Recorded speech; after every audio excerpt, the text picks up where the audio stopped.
Welcome, welcome, Alan. Welcome, welcome.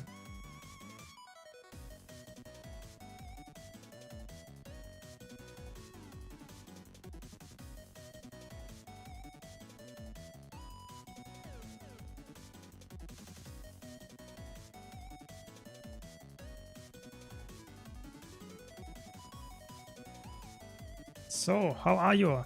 How is everybody? I'm back. Finally back. Very good. There we go.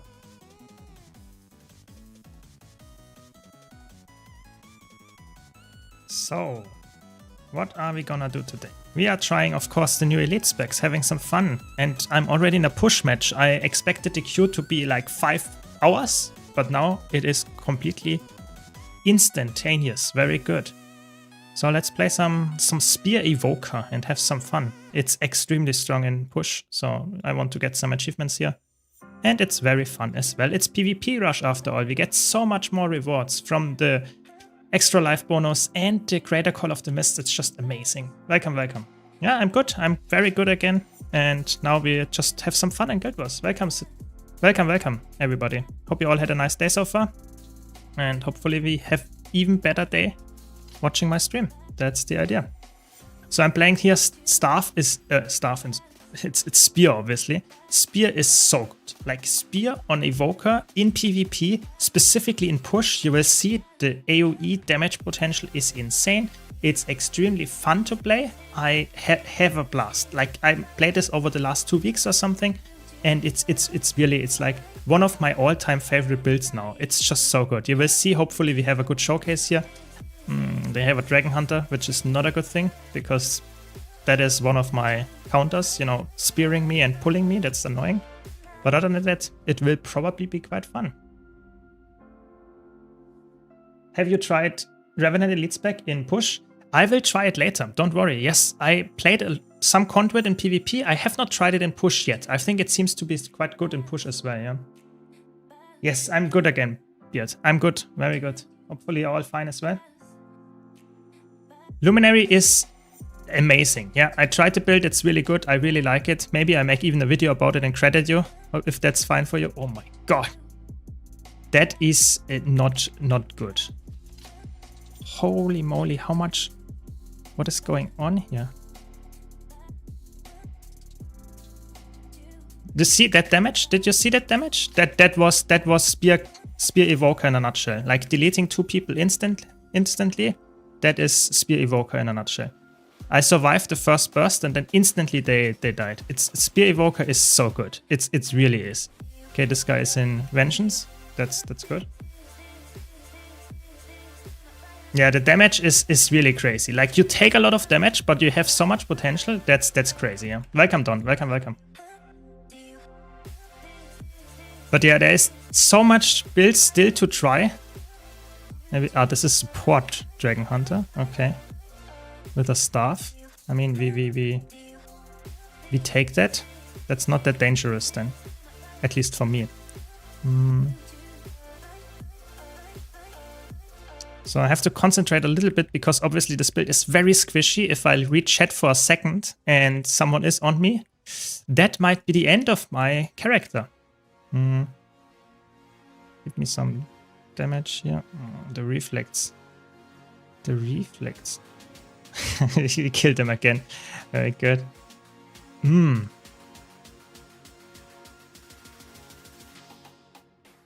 Yeah, it's good. We won the match. That was nasty in the beginning. I almost died, but then we got the push, the final push. Very good.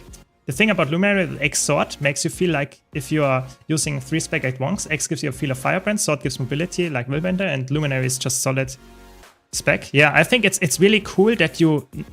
there are pros and cons, I would say, to making weapons available for all elite specs. Oh my god, the damage. And I think on Luminary, I think you really notice that it's a pro, that you can use all the weapons. I think some other specs feel a little bit weak. For example, Thief always feels like you always use exactly the same weapon set, and it feels like Deadeye, Daredevil, and like Antiquary feel almost exactly the same if you use pistols. It's almost the same always. But I don't know. That was a nice match. That was a nice match. But yeah, I agree. I think it's on Luminary, the weapons, it's really cool. It's definitely is. It definitely is. I mean, that was so fast, we have to do another one. Like, push is amazing. Let's do another one. Perhaps you have some advice for new players for some easy ways to farm gold, have all the expansions. So I think one of the, how can I say? One of the easiest ways to farm gold is fishing.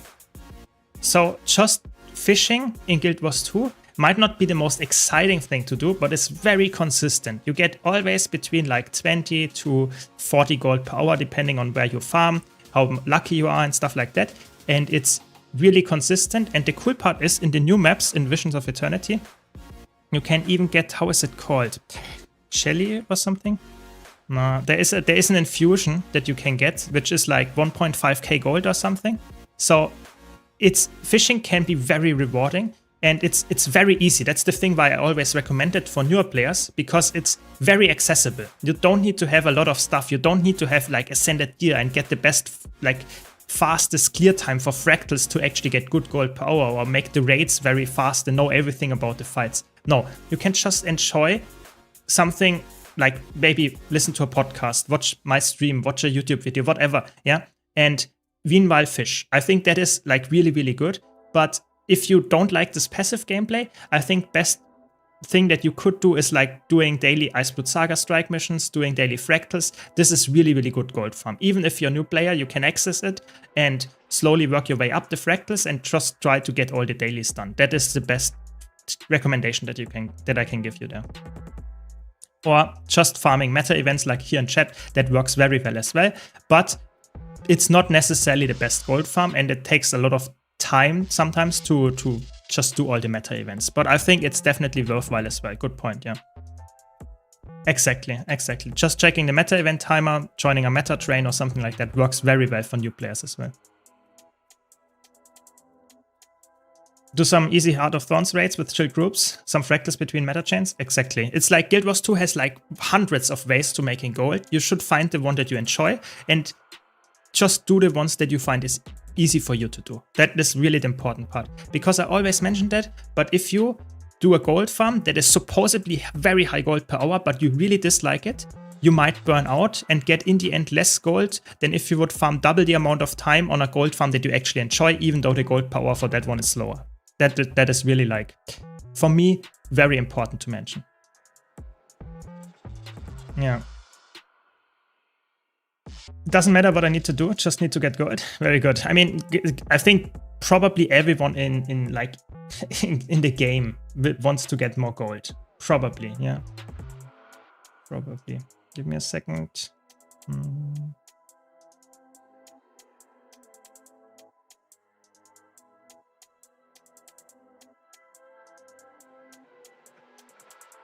Second here.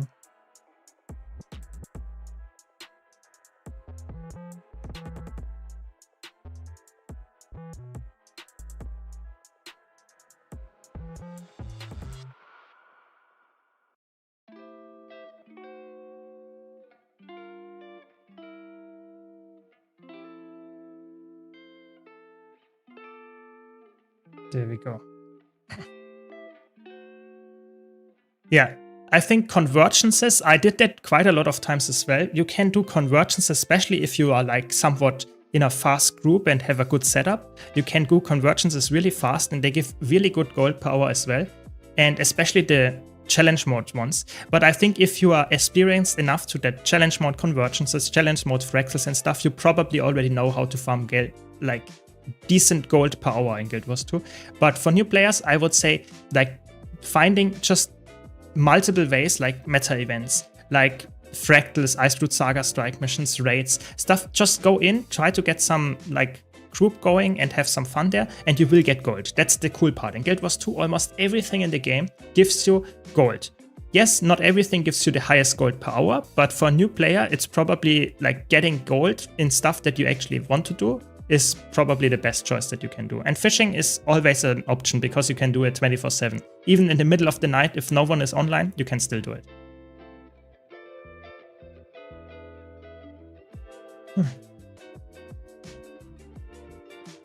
Yeah, I mean, Fractal Incursion, the cool part is what I always like to do is there is currently an event going on. For example, currently we have the event going on for PvP. That's why a lot of people are queuing for PvP.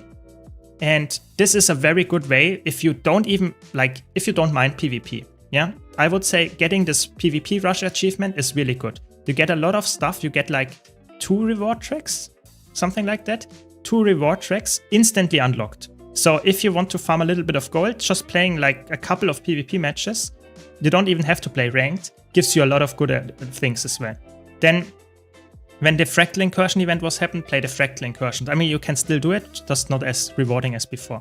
And there are so many things in the game that if there is an event, there will be another event coming up next week, I think, and then another one after that. So then comes Winter's Day. So always engage with the events that are currently happening, because that means that in the long run, you will not only get more gold because of the events, they always give decent rewards, or most of the time at least, but they will also, and that's the cool part, will give you some currency and stuff that you might need for crafting legendaries in the future. Yeah, and you will thank me later because some of that stuff, that is a very early elite elixir, I have to be honest.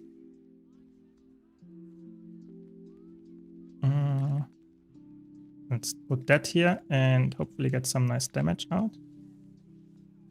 Okay, I mean, we get the kill here. No, we don't. Get some healing down. Oh, this is annoying, the sanctuary here.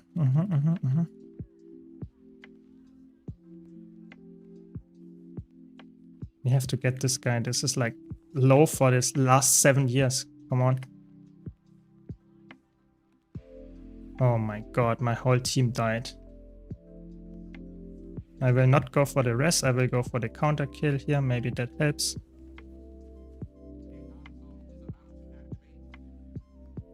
Nice. We got the rally actually. That's crazy. I dodged the spear, but I might still die. In push? Oh my god, someone is following me.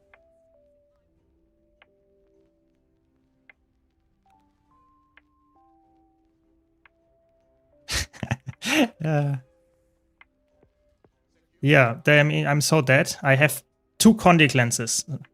Weapon swapping and my border 3. So I'm quite bad against Condition Conduit that is following me. But it's fine. We actually got the map again. Very good, very good. Welcome, Snowbleach. Welcome, welcome. Hope you're all doing fine. Hope you enjoy the game, enjoy the new expansion. And I mean, I have to bring it up. Did you expect such a... Oh my god, again, it's the Condi Conduit.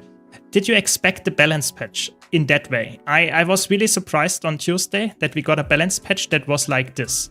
I did not expect to get numbers changes to PvP and no numbers changes at all to PvE. I think that was somewhat crazy to me.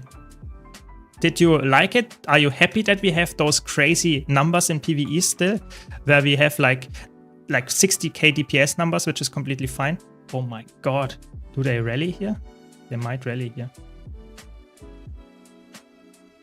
Oh, they all rallied. Yeah. I cannot defend that. They're all dead. I will have to leave.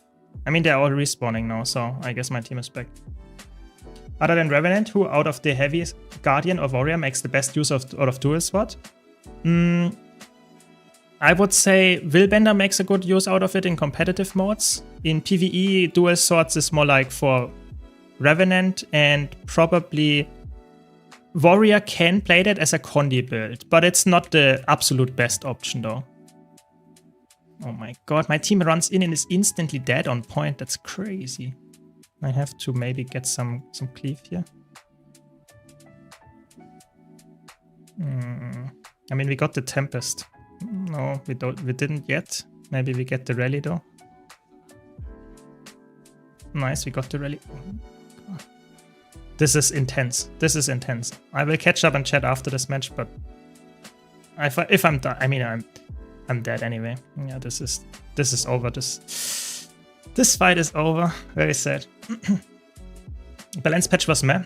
Not a lot of any important changes. It felt like if they wanted to play it very safe. I think they were asking for heavy swords. That's why I didn't say Necromancer. Necromancer with swords is quite good as well. There are so many classes that can play dual swords. Mesmer is really good with dual swords, but they were specifically asking for heavy armor classes. That's why. But yeah, I would say the balance patch was like just fixing some stuff in competitive modes that is like overtuned. I think they said, nah, it's not as important if it's overtuned in PvE. Like that is like probably what they were going for. And there will be a patch in like 2.5 weeks or 2 weeks or something in PvE as well. But for now, I think it's like will stay like that broken and absolutely insane numbers in PvE for the next, I would say 2 weeks, yeah. Come on, let's get a kill here. Let's just get a single kill.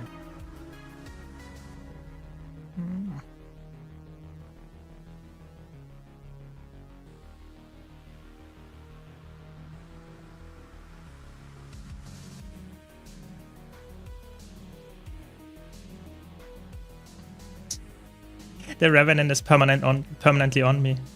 Doesn't feel that great. Oh, 10k hit? What? In PvP 10k hit? That is disgusting.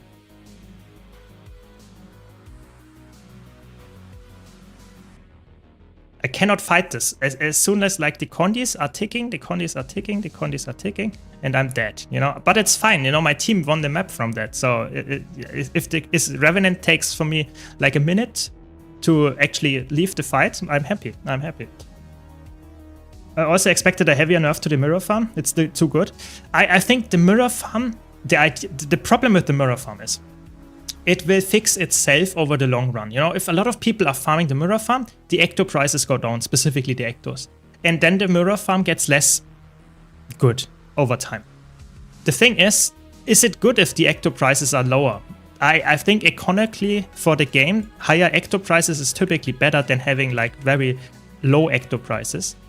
But I don't know. I think the nerfs, we will have to see how it turns out like in a month if people are bored of it. But for now, I think it's like I can see both sides of the argument. I think it's still fine. It's not like the map is completely unplayable. Oh my god, we should have gotten that kill for sure.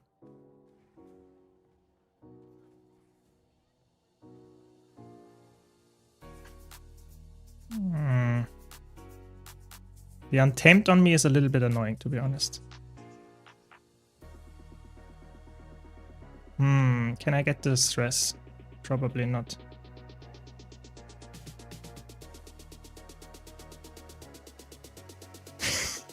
I love the turn potential, like 100-0 the Untamed on me. That's so good.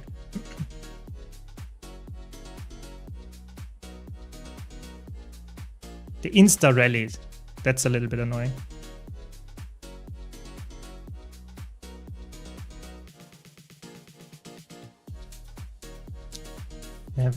Oh my god, it's again this guy on me. I will catch up in chat after this, but this is intense. This is really intense, I have to be honest. This guy goes in. I mean, I guess. That's good to me.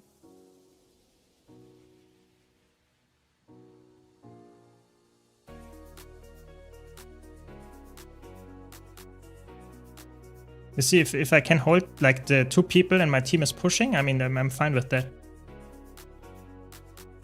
Are you already in the Christmas spirit? I think I am. I think I already am. I'm a slight teaser here. I'm working on a somewhat interesting video coming in the Christmas time. Yeah.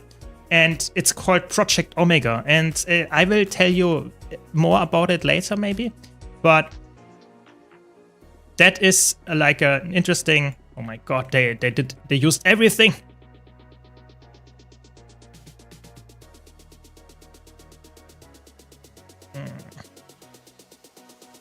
And then I have to use everything as well. Doesn't help me. Can we get the thing here? I guess we can. Nice, we got that. How many do we have? Like 1? Only 1? No.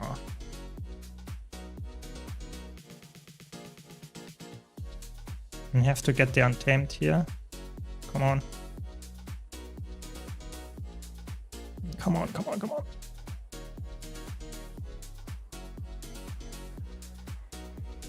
Okay, we got a 1 at least. I mean, we need to cleave though.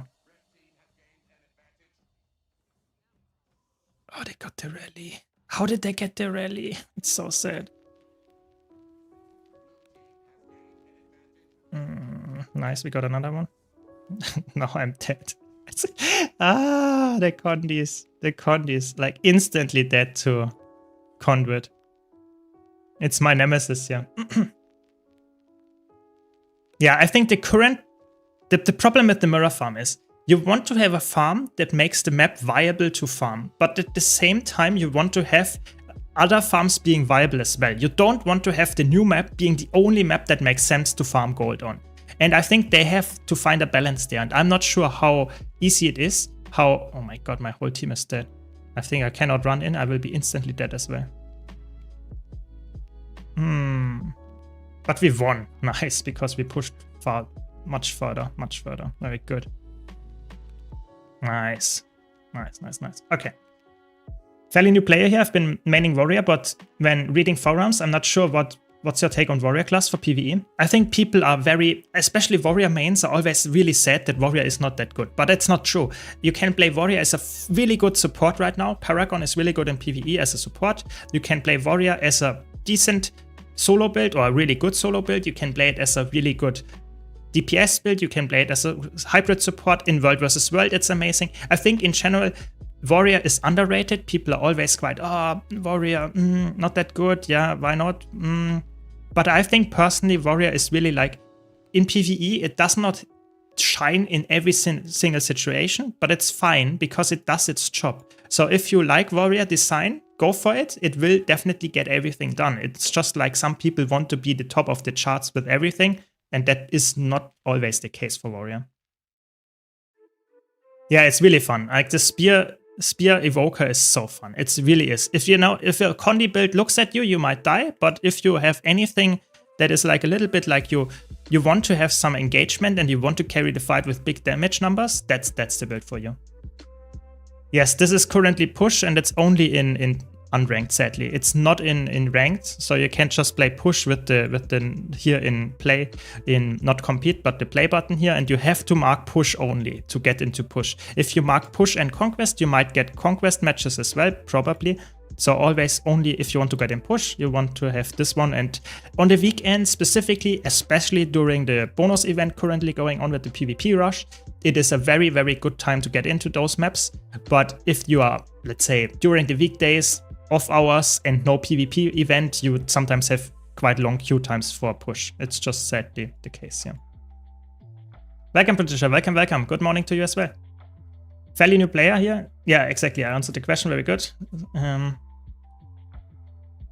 Yeah, I think it's, to be honest, the Ecto changes. The Ectos dropped like crazy with the mirrors, when the release was for Visions of Eternity, and then we got like fix last week, and we will have to see how it or this week, how it turns out in the future, if they will change it again, if they will leave it like it is. We have to see. I personally think it's also, you have to consider not only the nerfs to it, but also at some point people don't farm it anymore because they are bored of it. At some point people quit the expansion for now because they don't have anything new to do anymore. So I think it's really hard to say how it is in 2 months, even without changing any numbers. Maybe people just don't engage with the mirror farm that often anymore, and it will bring back the Ecto prices. How much are they now? Like 28 or something? They were at some point down to, no, it's not 28 yet, 23. At some point they were like at 20 or even lower, and now they are like, the thing is like, how can you make that work in a way that is like, the Ectos, I think Ecto prices should be around like 25, maybe 30 silver, something like that, because that is something of a valuable loot that you can farm, and if it's consistently at that price, I think that's good. But we have to see if ArenaNet agrees with that, or if they want to have farm that brings Ecto prices down. But you have to understand, I'm someone that actually engages a lot with gold making in Guild Wars 2, I did in the past. And one of the things that is very important is Ectos, because almost everything needs Ectos or can be converted into Ectos. So it's like, almost everything that you have in the game is somewhat reliant on the ecto prices. So keep that in mind. Why can I not use it? There we go. I really wanted to main Revenant, but the energy system really isn't fun to me. So I think I'll go Warrior. Yeah, I mean, that's completely fine. I think if you already know that energy management and how in general how it plays is not what you actually enjoy, then go for a different one. I think Revenant is very unique and it's not for everyone. Some people really like this playstyle. I personally really enjoyed it. Double managing of like weapon swapping, legend swapping, but also having the ability to swap potentially the energy management in there as well. It's like feels a little bit like a thief from the management. So I personally think that's really cool, but I know some people don't like that. And if you're one of them, that's completely fine. I think not every class has to be for you. Yeah. Absolutely. Welcome, Soren. Welcome, welcome. How do you get that blue circle around your cursor? You can type !mouse in the Twitch chat, but in general, it's just a legal third-party add-on called BlishHUD that I have here. And you can also use YOLO mouse, that works as well. I just have already BlishHUD installed anyway for some other modules, and therefore that's something that makes sense. Yeah. Scrapper good on open world? Yes, I think so. Scrapper is very good in open world because you have super speed, means you are faster running around. You also have a lot of barrier and a lot of burst damage, and that's everything that you need in open world. So I think the Scrapper is one of the best picks for open world. Absolutely, yeah.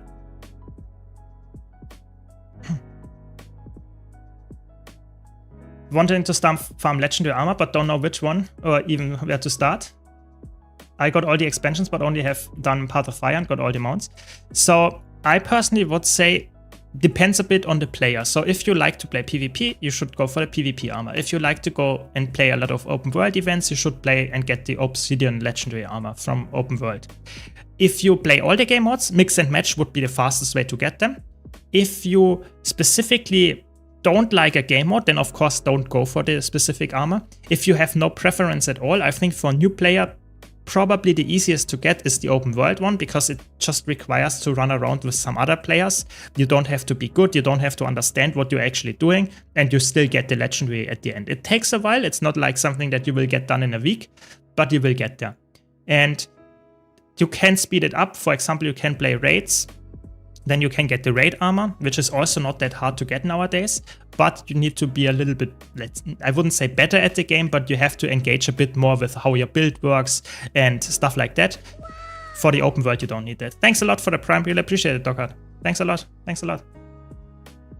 But yeah, it's really hard to say use this method to get the legendary armor because it depends heavily on the player. You know, I made a lot of legendary armor pieces and some of them were annoying to me. Some of them were really easy to me. It heavily depends on what you actually enjoy in the game. Yeah, some people hate raiding because that's just not what they like in games in general. Instance content, 10-player content, something like that. And then it's really annoying to get. But if you do that anyway every week, then it's just like it does itself. After a couple of weeks, you're done. It's really hard to say what's the best for you. Yeah. It is. Scrapper is really good, yeah. Can you show the build please and what your gear you use? Yes, I will show it in a second. So this is obviously, this is a very similar setup in PvP, World versus World in PvP. The traits are quite the same, like Arcane, Air, and Evoker. So for Spear and Scepter Focus, both of this is exactly the same. So in PvP you use those traits as well as in PvE. World versus World rather. So you just want to, oh, there we go, we got a fight. See how it goes. That's not a very nice matchup though. Not a very nice matchup. Berserker, is that a Conny Berserker? No, it's like the... We should get the kill here. The burst is like insane. The burst is so good on this build. But yeah, those are the traits, like classic setup, like almost fresh air playstyle.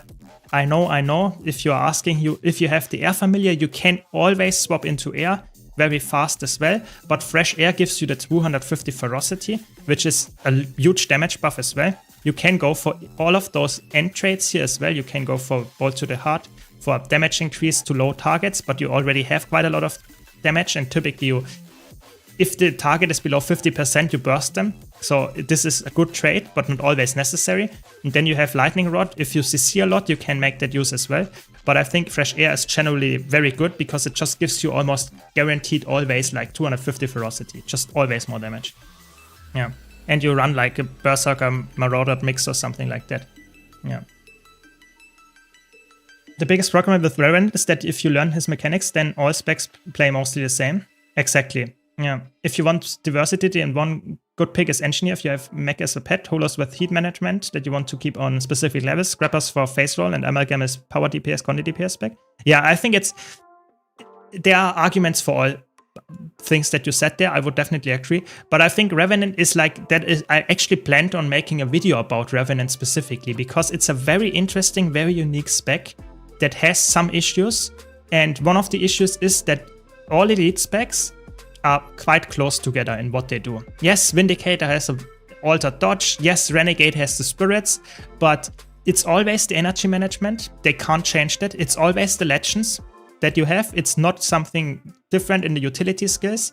So it's very hard to make a Revenant elite spec that is completely different than the others. And that is a problem. It's a nice thing for people that like it, but it's a problem for people that want to have some different things. Yeah. I'm good. How are you doing as well? Mosinu just got the amulet, was pretty easy and relatively quick. Yeah, good point there by Max. The amulet, the legendary amulet that you can get for free, it's just farming a little bit of the return to achievements. So, how is it called? Return to, yeah. And then you have return to Bloodstone Fen, yeah? And then you have to do some return achievements, like doing some story missions again, or gathering some wood or something. And then you get a lot of value, because you get a legendary amulet for free. That can be really good as well for a new player as a goal, for sure. For sure. I came here from YouTube, though I should support you for amazing content. Thanks a lot, really appreciate it. Yeah, always happy to hear that, if you enjoy my content. How does Troubadour fare in open world as a DPS?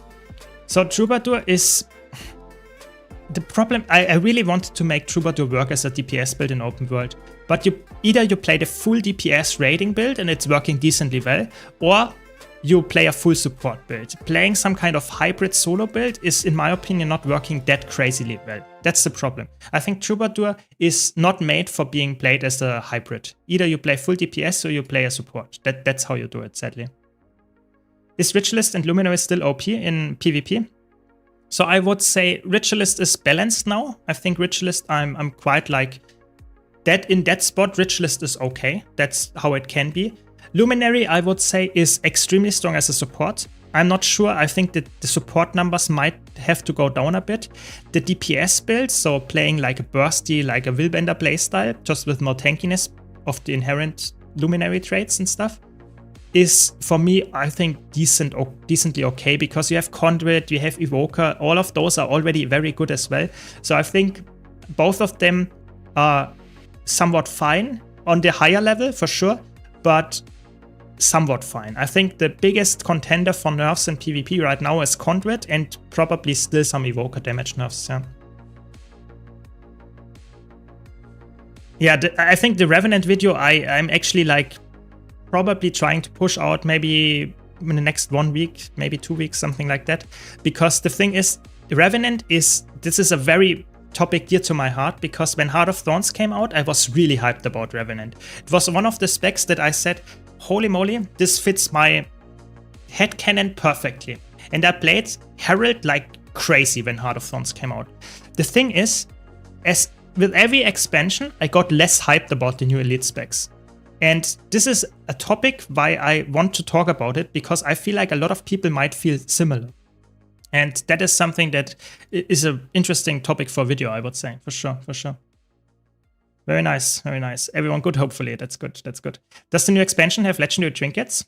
What is the grind like compared in the other PvE trinkets? So for now, we don't have new legendary trinkets with the expansion. There will be a legendary ring coming with the next update. That will happen in like late January or early February. There will be a legendary ring coming. My suspicion is that it will be somewhat similar to the Fractal Incursion event. So where is it? Under Fractals. And then you have to get the legendary gloves by playing the fractal incursion event or like the fractal quick play. Yeah.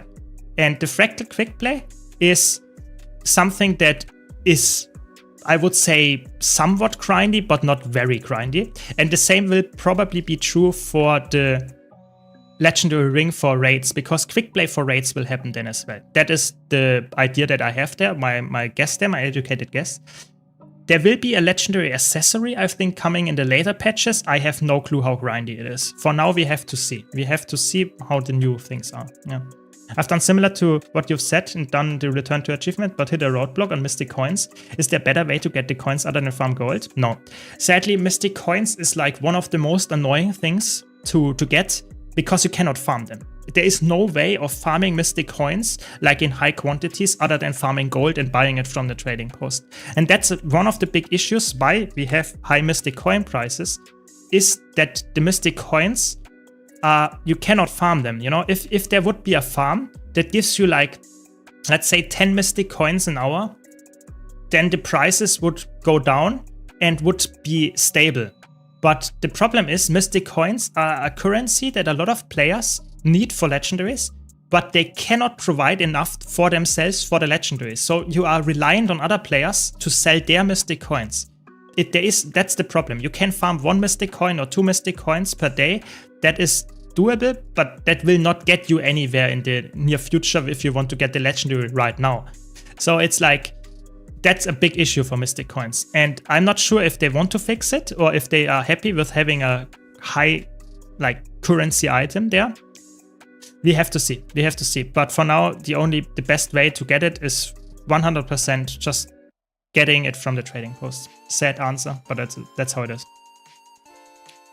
The legend mechanic having only 2 sets of skills that are set in stone limits diversity. Exactly. That's one of the biggest points about Revenant that I want to bring up in the video as well. Yeah. Do you have any idea of Guild Wars 1 Reforged build that you want to create? For me, I will try to make Ritualist Necromancer build to have army of undead, be it flesh ones or ghostly. I have not like any good ideas for build yet. That sounds like an interesting build for sure. Yeah.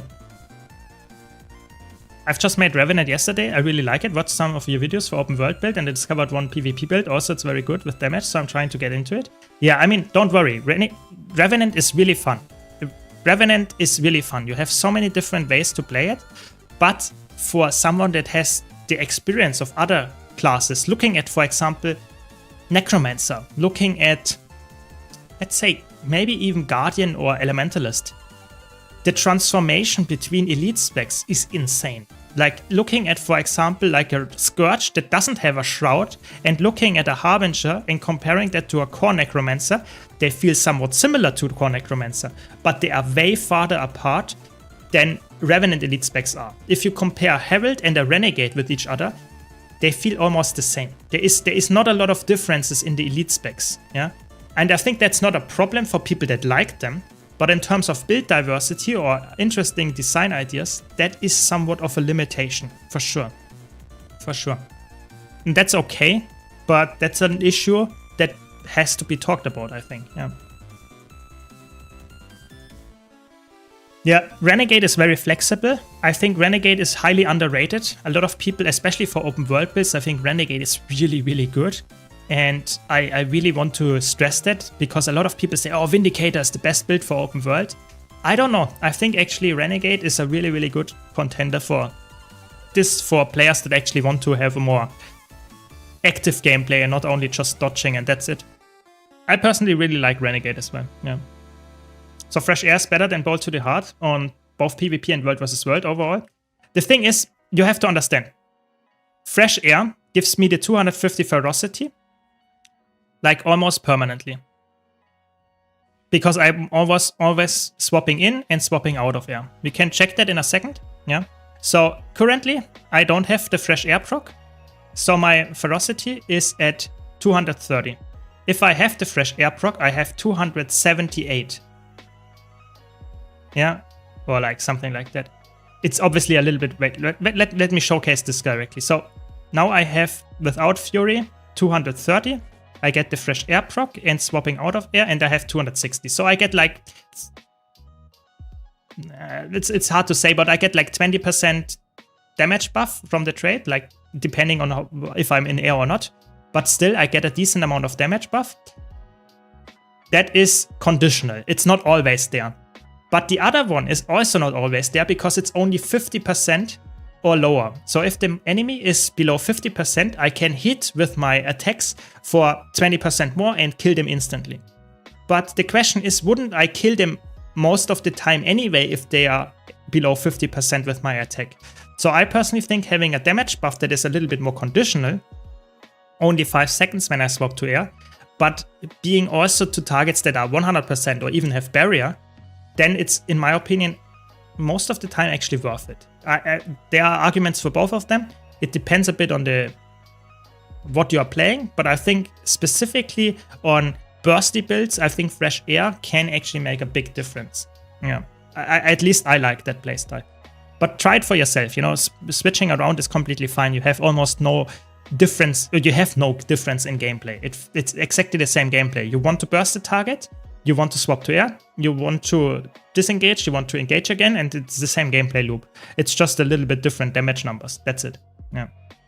Maybe a hot take, but my experience of PvP as Elementalist is the big winner for Visions of Eternity. It's the only class I fight that feels like I got everything with no weaknesses. I would say you are correct with one exception. I think the big winner of Visions of Eternity for PvP is definitely Evoker, but I made a PvP tier list like last week or something, and I noticed that almost every single Visions of Eternity spec is on the top of the charts. So I think it's hard to say that the big winner, the only big winner is Elementalist. I think personally that you are right, Elementalist is a big winner. It has a weakness though, and the weakness is conditions. If you put 10 condis on Elementalist, the Elementalist is probably dead. That is just straight up the case. And I think that is a fair weakness, because you want to have a build that is good, but has a clear weakness. And I think that's nice. I think it really is, yeah. But I guess the damage numbers could be turned down, yeah. I'm an Elementalist main and I'm still trying to find the best things and learn more. Always, yeah, always. Everyone does that, hopefully. We always want to get better. Guild Wars 2 is a huge game. You have so much to learn. I think that's a big positive of it, yeah. I hope they buff Vindicator, because if Conduit is meant to be an only damage spec, then why play Windy at all? Yeah, I think the thing is, right now, it seems like the best option for power damage is Vindicator. I think like power Conduit reaches 40k DPS, which is not horrible, but it's also not great. And Condi Vindicator is absolutely crazy. It's like 58k or something. So I think there should be a reason to play Power Vindicator, other than it's the only spec on Revenant that has decent burst, with the exception of Power Renegade, but Power Renegade falls off after like 10 seconds. So I think there is a reason to play Power Vindicator, but I agree that Vindicator and Renegade should be more fleshed out in terms of like what their role is and why you would pick that one over a Conduit. So for example, why would you pick a Condi Renegade over Condi Conduit? Like, there is almost not a single reason. It's just not there. And we will hopefully get some nerfs to Conduit and maybe some changes to other stuff. So we will see. Coming in December, that much is for sure. Next week will be the first year in Guild Wars 2. My first year in Guild Wars 2. Finished Aurora now, working on Vision. Finished all Santa Wilds Mastery. Now only the Visions of Eternity Mastery is left and fully caught up. Nice, very good, good job. Not bad for 1 year, for sure, good job. Yeah. I've been meaning to try Condi Conduit. Maybe that's a good reason to try it. Yeah, Condi Conduit, I played it and made a video about it and made a solo build about it. And I think Condi Conduit is one of the specs that looks not like that interesting on paper, but if you play it, you will notice that it's actually a rather fun spec. It really is. It is a spec that does a lot of damage, and that's why it's fun. If they nerf the damage numbers and it's not as broken anymore, maybe the damage numbers will make it less fun then. Yeah, maybe. Who knows? 1 second. But for now, I think it feels fun to play. It's not very different from Condi Renegade. If you played Condi Renegade before, it is almost like the playstyle is almost identical. You play Spear, like Mace and Axe, and you press almost the same buttons. It's very similar. Just the damage is higher, and that's why it feels fun. So I personally think that is okay, but I think it would be more interesting to have an elite spec, Renegade, that is different from another elite spec, Conduit, but both have their reason why you take them. Yeah. So for example, I think it would be good if Vindicator would have a really good power burst damage number, like a really high number. And the big drawback of not having any support or having any CC.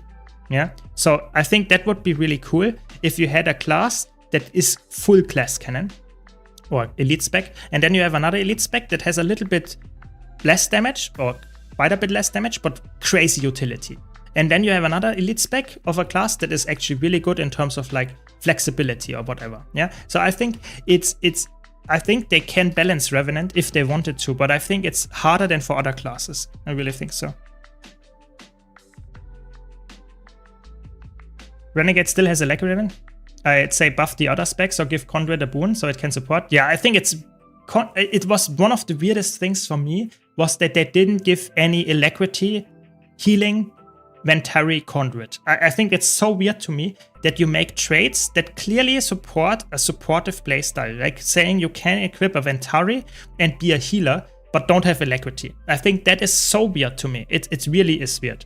So maybe with the next balance patch they just add that, or they just say no, if you want to play a healer, you play either Renegade, which is really weird, or you play Herald or Vindicator, but you don't play a Conduit as a healer. I don't know. That's apparently just what they want to have that.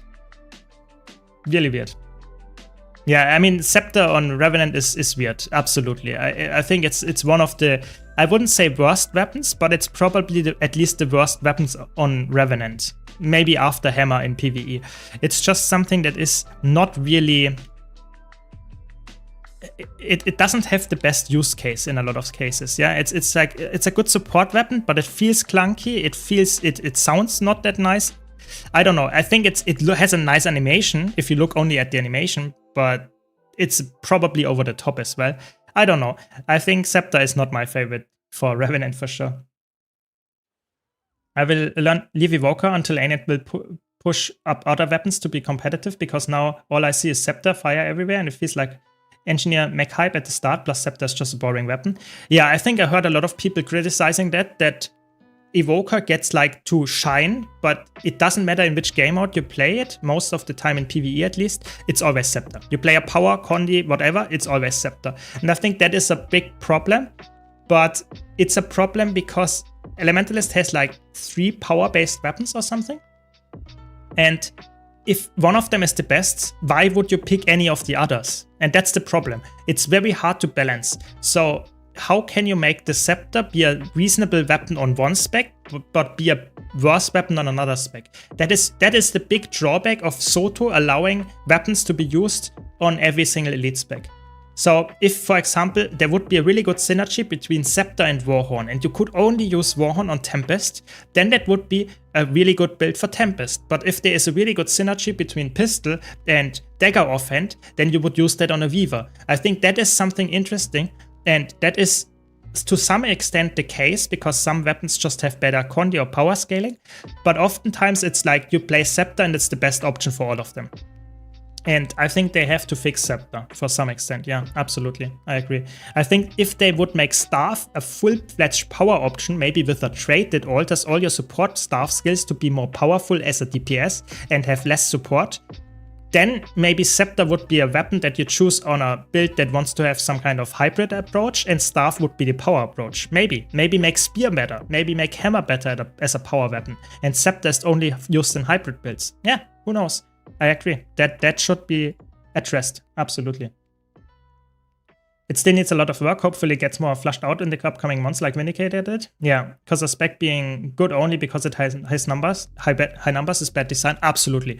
I think in general, that's why I was so surprised on Tuesday that they didn't give us a new patch changing the numbers. Because for me, that sounds really weird as a content creator, but for me it feels like we are still in a testing phase of the new elite specs.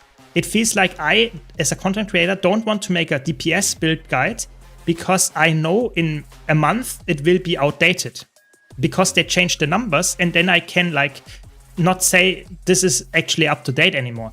I think it's really weird to wait like 1.5 months to release a patch that actually fixes the balancing in PvE. I think that is somewhat weird. I expected that after like 2-3 weeks, but not after 6. That is somewhat crazy. somewhat crazy. The power creep is by design though, surely. If you hear the spec is busted, it will make you open your wallet to play it. Absolutely. I think it's completely, like, I wouldn't say reasonable, but it's understandable that they want to make the new specs good so that people buy the expansion. I think that is reasonable. But what I don't think is that reasonable is if they make a new spec busted and change it after 2 months. Because then a lot of people play the elite specs and feel like they are really, really good and they really like it. And the balance is like completely out of whack for 2 months. And a lot of people expect that balance to be the normal then. And then they nerf it. And then they are not able to clear raids anymore because the damage numbers are not that good anymore. I'm not sure. That sounds not a good decision. So I personally am always like for balancing the game after like 1-2 crazy broken weeks so that we all had fun with the broken numbers and now we go back to the normal state of having like 45k DPS builds. I know that's probably not gonna happen. I think like 50k is probably the new benchmark for DPS builds, at least, maybe even higher. But I just have the hope that the game is not like getting as much power creep as, because it's not necessary. The game is still fun without having power creep. That is just what I personally like hope and see there. Yeah.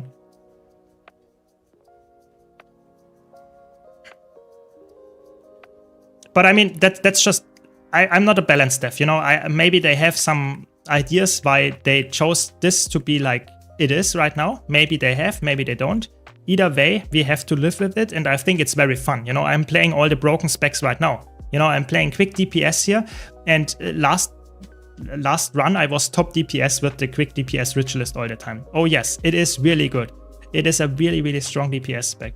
So is that a problem? Not necessarily, but I think it would be better if the game would be balanced, in PvE at least. In competitive modes, it's somewhat balanced already, I would say.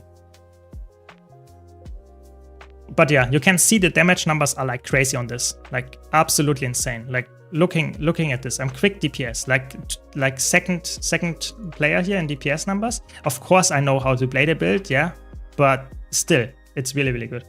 I'm about 40 minutes behind in the video, so your answer will come a bit late. Can you tell me why fishing is valuable? What are you getting from it?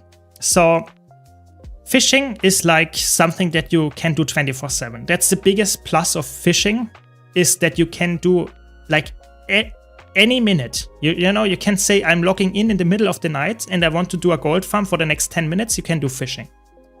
That is very hard in other things in the game because a lot of times you need another player, you need maybe a specific time to get the meta event, and fishing can be done 24/7. That's a really good thing. What you get from fishing is mostly, or almost exclusively, what was it called? Ambergris.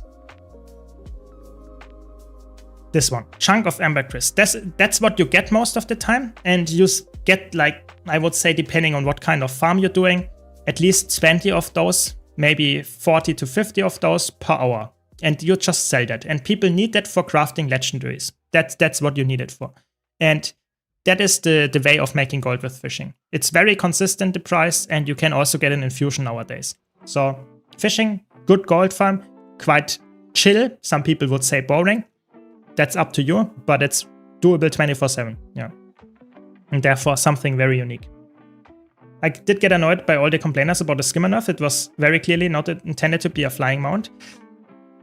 I see both sides again. I think some people said, oh, it's the new mount. Why nerf the new mount down? But I personally would say it's not, it doesn't make it unplayable. So it's still a very good mount. And it's just a little bit sad that they released it not in a, I mean, personally, I think they should have released it in a way that is somewhat like already balanced. You know, why release it in a state that is really, really strong and then nerf it later? Why not release it in a state when they already know they don't want to have a flying mount? Why not release it directly into in a case like this? But who knows? Maybe they had some plans for that as well.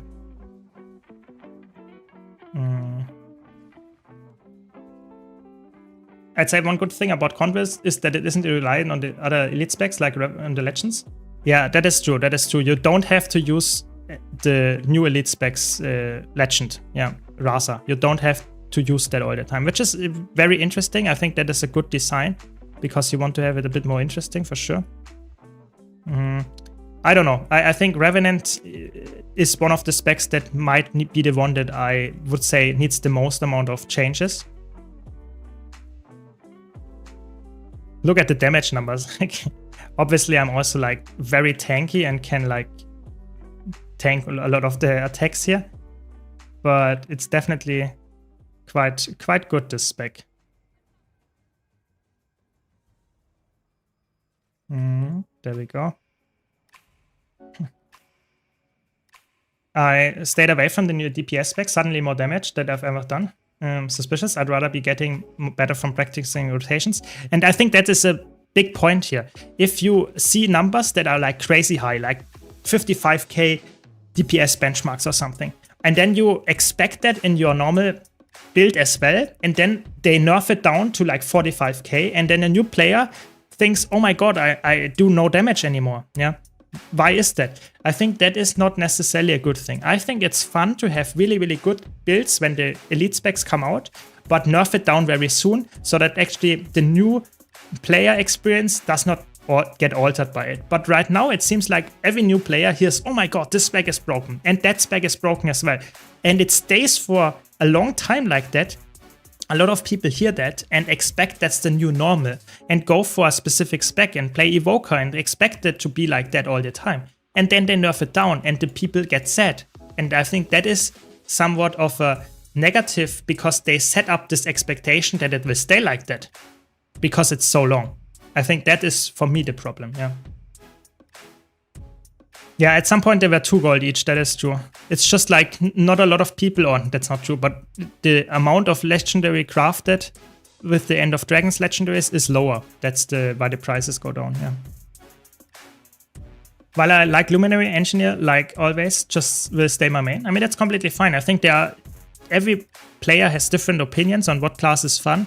And if you know that and if you like it, that's good. You know, I would always say, try out other classes, but if you know this is your favorite class, I mean, why not continue playing it for sure? I'm just saying, if you already like Engineer, have not played all the other classes, maybe give the others a try, because I think it's really important for a new player to get a different experience. Maybe you find something that's even more fun. Yeah. Yeah, I think the thing is that a lot of people said the new skimmer is really good and it's really fun to use. I think the problem is that they don't want to feature creep their mounts even more than they did with the skimmer. I think a lot of times they want to make the skimmer being a good mount, a really good mount for a lot of situations, but it would be better if you had a mount that is useful in this scenario, just like with the normal class balance. Yeah, you have some specific cases where Necromancer is good, then you have specific cases where Engineer is better, and then you have use cases where Revenant is better, and the same goes for mounts. But if the skimmer is like the flying mount with almost no cooldown on the flying skill, that is something that might be an issue. Yeah, that is something that might be an issue. But I agree, I'm not sure if the skimmer nerf was like necessary. If they already thought about it, they should have just increased the number before a release or just like leave it like it is. I agree, it's a little bit weird that they changed it after release, but I guess that's what they wanted to do. What I don't like about the new power creep is that it's only for the new elite specs. Yeah, that is true. The power creep is only for the new elite specs. Hopefully they will get tuned down to a level where you would actually have the old elite specs being somewhat similar. I don't want to be forced to say to a new player, yeah, if you don't have the new expansion, you will not be able to get the highest damage numbers. I think that is horrible. I don't want that. I want to have, you can say to a new player, yeah, get any elite spec, any expansion, and you will be top DPS. I think that is something that would be good. That would be absolutely like a good idea. I agree, yeah. It's funny how good Ritualist is in actual fights despite higher benchmarks. I rarely see Evoker or Antiquary or Ritualist in DPS. I mean, I'm playing quick DPS here, so it's like, it's even more crazy that I'm not a DPS player and like 10k more DPS than a DPS player, but I agree. It's like Ritualist is like, because it's power based, Antiquary can be power, but Evoker is always Condi based. So I play in Dragonstorm, I play Evoker, and we will see if I can actually be top DPS as well. But yes, I think it's definitely noticeable that the Ritualist is a very, really good spec right now. That's why I was so surprised that it didn't nerf, for example, just a little bit of the numbers here. Yeah. Yeah, I agree. I think it's like at some point they decided that Skimmer is the mount that is featured with the expansion, and it should be a really, really good mount. And yes, it had the previous niche of being good on or underwater, but then they decided, that's not good enough, we have to buff it, and it's still now not having great niches. It's just something that's generally good, like the Sky Scale. And I think that is okay, but if they do that to every mount, you will see that mounts are like insanely crazy how fast you can travel, even more than they previously were. And I think that you have to be really careful, especially on old maps. Traversing old maps with flying mounts feels completely different than it felt like before you had flying mounts. And they have to be really careful. That's the only thing that I would mention there. Yeah. Yeah, I mean, it's like power creep in Guild Wars 2 was always somewhat happening after expansions. Yeah, Chante Whites released the spears. They were absolutely overtuned. Soto released the Weapon Master Proficiency. It was completely overtuned. Then Path of Fire came out. The new elite specs are also very overtuned, or were really overtuned. That is always the case. But there was at least some balancing, so to tune it down at least to somewhat healthy level. And I hope that happens with those as well, so that, for example, you can play a Tempest, you can play a Weaver as a DPS, and you are not forced to play Evoker if you want to be top DPS. I think it would be nice that you have a spread, that some specs are still, or most of the specs are on the same level. That would be my hope. Let's see if we get this dream come true, or if the new internet just says, no, the new elite specs will always be somewhat of the top DPS specs. We will have to see.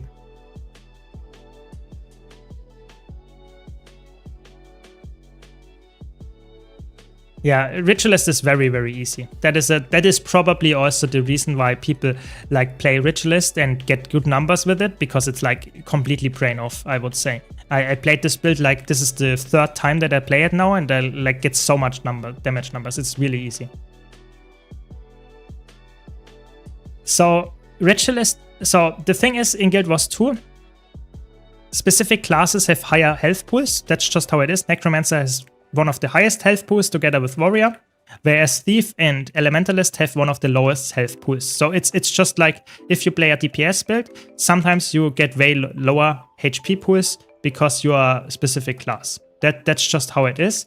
But you can also increase the HP by having, of course, different gear stats, which I don't, but you could increase your HPs by getting for more defensive gear stats. And you can also, let me showcase this, you can also get a Shadebot core. That gives me 235 vitality. That is something that is definitely increasing my HP as well, which you would maybe not have, and then you get a little bit more vitality from that. Yeah, I mean, I guess it's fine if you come from other MMOs that you have feature and power creep. I guess that's completely expected to some extent, but you can still like not necessarily, yeah, let's say negative things about it. You can still do that, I would say. You know, I want to have a really good game, and I think feature creep and power creep is not something that is necessary in the game. That's why I criticize it a bit on stream. Yeah. Yeah, I agree. It's a good point. It actually feels a little bit like you would say if the new elite specs are not balanced and you have them on a higher level than the others, it feels like you have like 9 broken elite specs, 9 elite specs, and you have like 36 core specs. Yeah, that's a good point. It feels like it then, yeah. Yeah, and then you have the Shroud. Yeah, exactly. You have like the Shroud on top of that. Yeah, it's really, really good. Really, really good right now. Ritualist definitely deserves a nerf as well. It's not fair to compare that to any other spec other than the Visions of Eternity specs, I guess. No, it's not a 10k difference. It's like it gives you like a couple, like 3k or something, the 4k or some maximum, the core here. Yeah, Engineer gets Dragon stats. Thief can also use Dragon stats, which you get free Vitality, even though you have the top DPS stats as well. So sometimes stats give you some kind of more Vitality, but on this build I'm running Berserker, so I don't have that. It's like just the high health pool, and you get some health typically also in your trades sometimes. So that can also be in there, but typically it's more like the base health pool of Engineer is, or like Engineer's medium, Thief, Elementalist are low, and Necromancer and Warrior, for example, are high. So it's like 3 different levels. Yeah. Buff Luminary Boon Distance. I agree. They should buff that and maybe nerf the damage numbers. That would be good. It's especially true in PvP or World vs. World. So many of the new specs have access so many boons that you are, oh my god, why can I not wait? But yeah, I think like the new specs are very, very strong. You can see that in competitive modes very well. Oh, with Chi-Chi. Very good. It's like, I feel like the new specs should be good at release, but they should not stay that broken. Otherwise, the game's balance is like endangered, let's say. Yeah. I play a lot of Untamed with double maces. You got so much barrier, it's so tanky. There are a lot of tanky DPS professions. Absolutely. It's just like if you want to have a really high health pool, some people really like to see high health numbers, then some classes are better for that than others. But I think like having active defenses like blocks or having like passive defenses like barrier is way like more important in a lot of cases than having really high health pool. For example, I almost never die on my Virtuoso, Power Virtuoso, because I have blocks, evades, invulnerabilities, yeah? Stuff like that is insanely important to stay alive, and it's not my health pool. My health pool is not that high. It's just 19k or like 18k or something. It's just because I know how to play the game and use my blocks and stuff like that, yeah? And that is way more important in Guild Wars 2 to use your active defenses in the correct setting than relying on only passive defenses, like having higher health or toughness. Yeah. Oh, I drained all my shroud. That's sad. But yeah, ooh, we got out DPS'd here. That's crazy. Nah, we didn't. In the last second we got nice. You can see it's like really, really good. So if you like Necromancer right now, give it a try. Ritualist is really, really good. Welcome, Saint. Welcome, welcome. I hope they nerf DPS Ritualist utility more than damage, to be fair. Like, make the boons not AoE or something. I feel like 45 or 46k with less utility would be nice. I think that's a general, a good statement. I really think so. I think it should be the case that a DPS build should have good numbers, but should have less utility.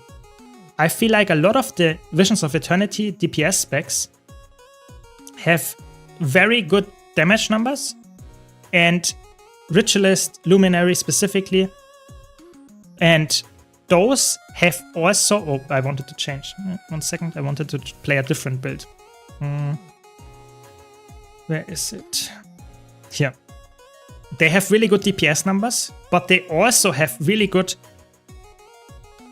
boons. Yeah, so they, or utility in the kit. Like Ritualist baseline has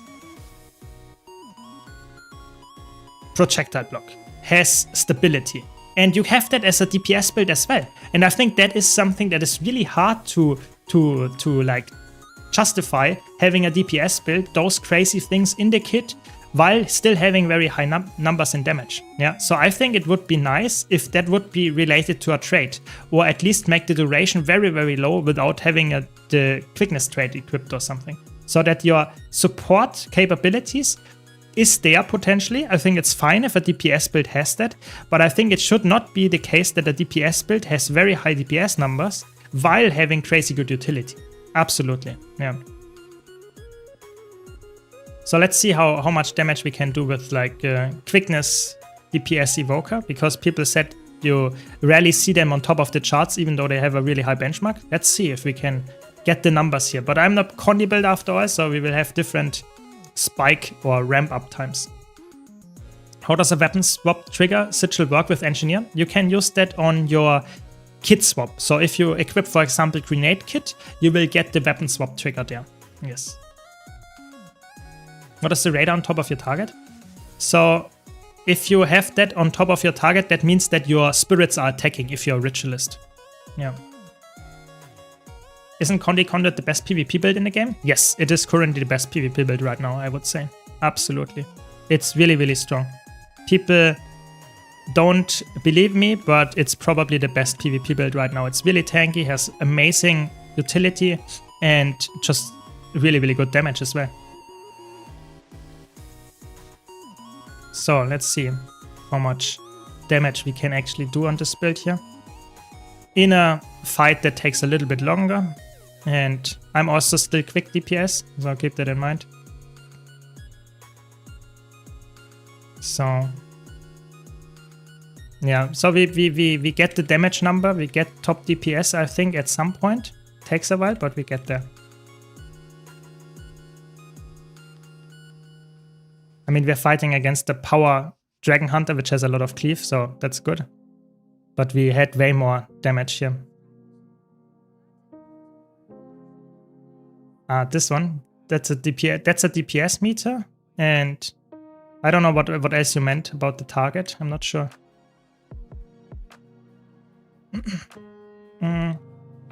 Do you think the new legendary ring will be expensive?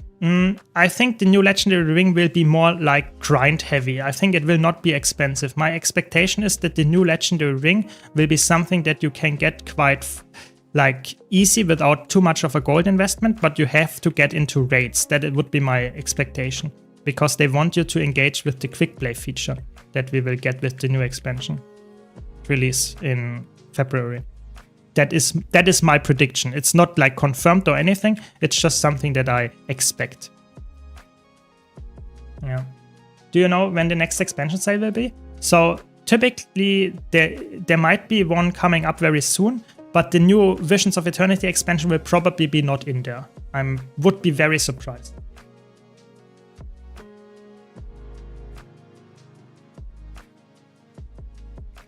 So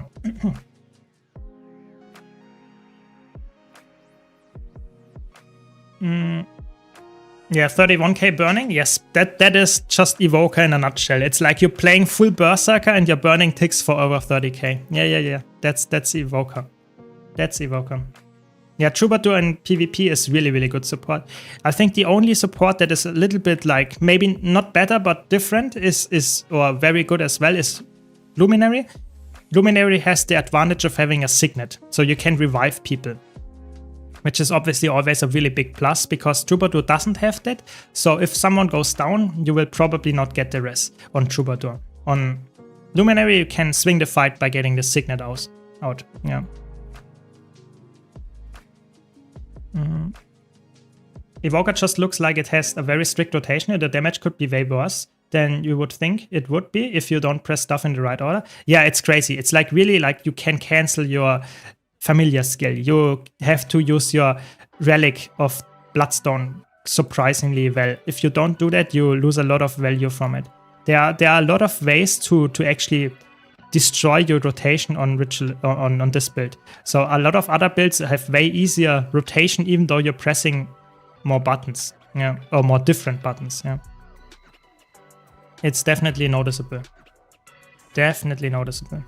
And you have a ramp up time. It's you're playing like a Condi build. That's the problem here. You're playing like a Condi build, so you will have some noticeable ramp up. You will not have a crazy burst in the beginning. Yeah, that's just how it is. But you can see the damage numbers go up after a while, and it's still very fun. It really is. I have a blast playing this. Sorry for the pun here, but it's really it's a good build. It really is. How is it gonna be raids if raids are coming last update? No, raids are not coming last update. There will be a raid boss in the first update as well. And the quick play feature will happen with the first update. So the first update will bring one raid boss and will bring the quick play feature. So it will probably be tied to this. I would be very surprised if the new ring would not be tied to that. Like, very surprised. Yeah, I mean, Luminary is not for everyone. That is completely fine. Not everyone has to play every spec Patricia. That's completely fine. Just saying there are options. Yeah, there are options. I'm currently running your low intensity builds. Can I use them in group content? Oh yes, they are made for that. Yes. I'm curious how they will tune down raids for quick play. I'm very, very interested to see as well. I'm not sure if there will be a quick, like a DPS or a healer selector or something like that. I don't see that one for now. Maybe we don't know, but I think it will be very interesting. Very, very interesting. I just hit 80 and I have no idea what to do other than masteries. What shall I prioritize? I would say getting auto loot mastery is really good. And maybe getting ascended gear. Those two things are probably on top of your to-do list. But after, of course, having fun. Like having fun, trying out new things, trying out all game modes, trying out all the stuff is in the game, and finding what you enjoy. Yeah, doing a meta event, doing PvP, doing world versus world, doing maybe some kind of raid, strike mission, fractals. Just try everything and see how it goes. And if you like it, stick with it. If you don't like it, you know for the future that's not what you want to continue doing. That is very, very important. I think for a new player to just get a hang of what is actually meant with those game modes. What is fun to me. Yeah. And one of the big drawbacks here is that I have almost, I have 0 CC on this build now. Which is obviously a big, big drawback. That's why I play it here, not in the other Icebrood Saga strike missions. But it's definitely noticeable.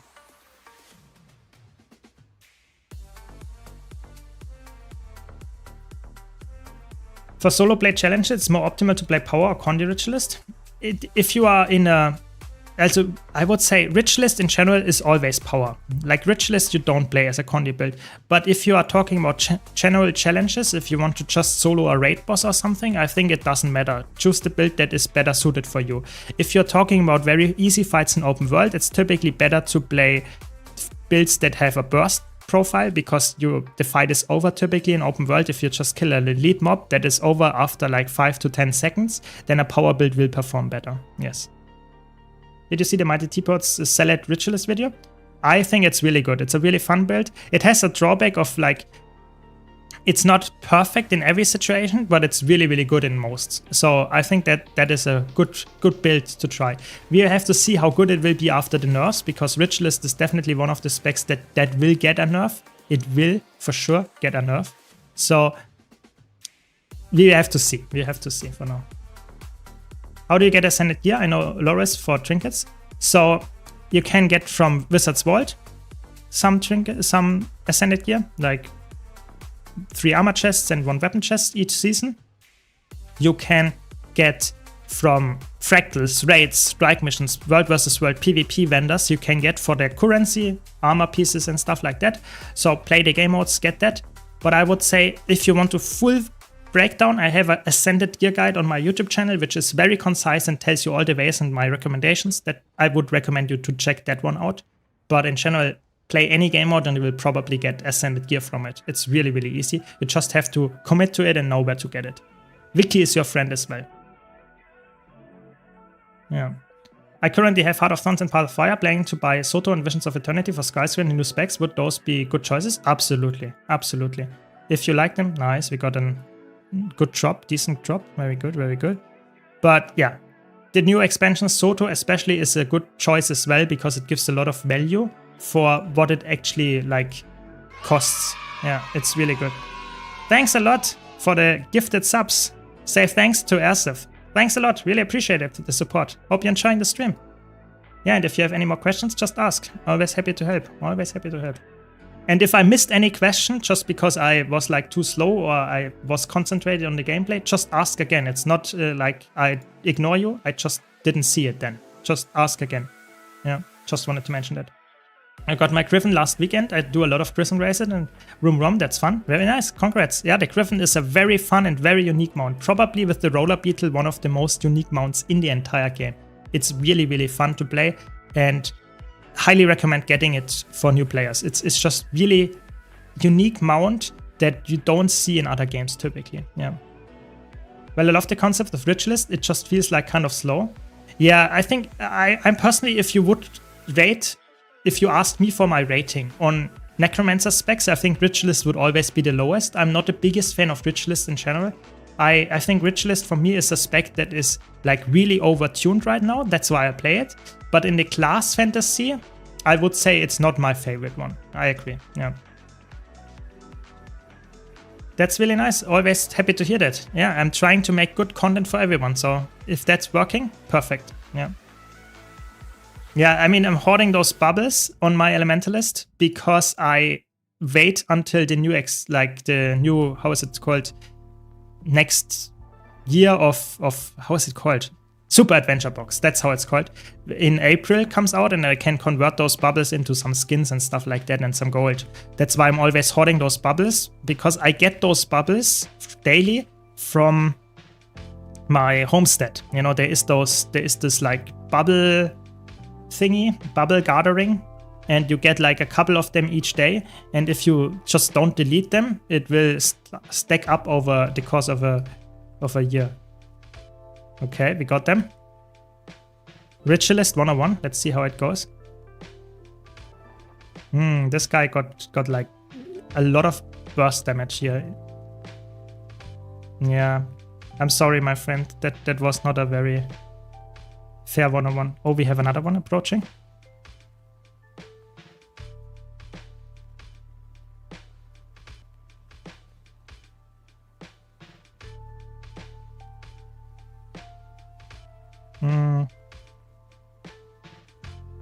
Nice, we got them. Almost. No, invulnerable. We got them. Very good. How much hyped on a scale 1 to 10 are you for Guild Wars 1 Reforged? Will you make content for Guild Wars 1 after release? So, let's talk a bit about it. Guild Wars 1 is a game that I have never played. I have never played it because Guild Wars 2 is, for me personally, one of the more attractive games. If you would let me choose between Guild Wars 1 and Guild Wars 2, I would always choose Guild Wars 2. Not necessarily because it's newer, but because the combat is more snappy. It's more action-oriented. I think I am someone that wants to have a fast-paced combat, yeah, and that's typically an action-based game. So I never played Guild Wars 2 for that, Guild Wars 1 for that reason. Will I play Guild Wars 1 when it comes out in December with the new Reforged thingy? We will have to see if I make content about it. I might definitely play it because it's a new thing and I have never played it before, and I think it's the best time to get into it. But I'm not 100% sure if I make content about it because I'm not that experienced on Guild Wars 1. Yeah, so it would be like I playing a game for the first time without having any knowledge about it. Maybe you want to see that, maybe you don't. It's definitely on the radar, yes. Definitely on the table. Welcome, Poopsie. Welcome, welcome. So, didn't see it. I'm very sorry. Good morning to you as well. I'm trying your Paragon build right now. I'm a returning player, but I don't get why I can't use the dagger on this spec. Can only use it on Spellbreaker. If you have the Soto expansion and you have the weapons mastery or weapon mastery proficiency, so you can actually use weapons from other elite specs like the dagger from Spellbreaker on the Paragon as well, then you can play dagger. If you don't have that yet, if you don't have Soto or don't have that unlocked yet with the Soto expansion, then you cannot use that, and you would equip, like, instead of the dagger, probably like a sword, probably. Yeah. That's the thing in Guild Wars 2. You need a lot of different expansions if you want to have the top builds, because some of the expansions just give you different features, and in the end you need like 3 different expansions for almost every single top build. That's just how it's designed. Yeah. Welcome, Yuska. Welcome, welcome. If I want Ritualist vibes, you can just hang out in the Echo Wilds graveyard. That's true, that's true. I'm playing Luminary PvE with Sword, Shield, and Hammer. Most fun in ages. That's good to hear, yeah. I mean, it sounds like a very paladin, like very heavy hitting vibes. Yeah, I like it, I like it. I don't recommend Guild Wars 1 to new players. I know it's carried by nostalgia for me. Yeah, I mean, I wouldn't have this feeling. I wouldn't have nostalgia, so maybe it's not good for me then. We will have to see. We will have to see. The Evoker World versus World build is like full Marauder pieces with this traits. Yeah, with those traits. Guild Wars 1 did not get new content since basically 2010 or something. What do people even do there? I mean, if you're a new player, you can still play the old content if you like never played it before. And even if you're like a veteran that has played all the content, I mean, sometimes it's just fun to come back to stuff that you played 10 years ago. I think I can definitely see that. But I agree, currently it is not something that has crazy new content, and that's why people go back. It's more for people that want to try the game for the first time or want to feel the nostalgia. Yes. The only time I'd recommend Guild Wars 1 if you like classic RPGs like Neverwinter and want a massive single-player game. Yeah. You will miss the jumping puzzles? Yeah, because you cannot jump. Yeah, I'm not the biggest jumping puzzles fan in the first place, so I guess that would not be a big issue for me. But I guess that's a point, yeah. Did you change your mic? Your voice sounds so crisp now. So I changed my mic a couple of months ago, so it's not a recent thing. But if you like, maybe I'm just like healthy again, and my voice is very crisp now. I don't know, who knows? But I'm happy that you like it now. That's the only important part. Yeah. Got Soto, just haven't gotten around doing that yet. Thanks a lot. Always happy to help. Yeah, I think it's on my new 0 to Hero challenge. I did that as well, and I noticed that it's not as easily unlocked as I hoped it would be, but it's not too bad. It's way more annoying to get, for example, the staff unlock for Warrior, because you have to play like 16 story steps, or at least to the 16th story step, which is a bit annoying. Yeah. No, I wouldn't do that, Pupsy Mousy. I wouldn't do that. The hero system in Guild Wars 1 is beyond amazing. It takes time to get all of the heroes though. I think like that might be a crazy hot take, but if Guild Wars 2 would ever, let's talking like 5 years, 10 years in the future, would ever go into maintenance mode because the Guild Wars 3 is in development or whatever, I think adding heroes like in Guild Wars 1 would be such an amazing feature. Like that would be insanely fun and really interesting to do that. I think that is almost impossible to do in Guild Wars 2 because Guild Wars 2 is just a different game and it's really hard to balance, but it would be really, really fun. Absolutely. Welcome meditation. Welcome. I'm doing good. Hope you're doing too as very good as well. Play Guild Wars 1 for the Guild Wars 2 items, skins. I guess that is something on my radar for sure. You know, Hall of Monuments, I have not a single achievement. Where is this? It's somewhere. Somewhere is the Hall of Monuments achievements. And I don't have any of those. I don't have any of the skins, obviously. So that is something that is on my radar. Maybe a reason to play Guild Wars 1 even more than before. Ooh, we have 2 people here. So let's pull them out a bit.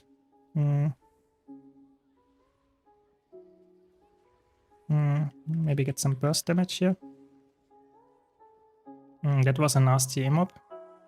I focus on this guy for now. I think I already have them quite down. Break the tether here. Very good. That's a little bit annoying, I have to be honest. They are quite tanky as well. That's a big problem.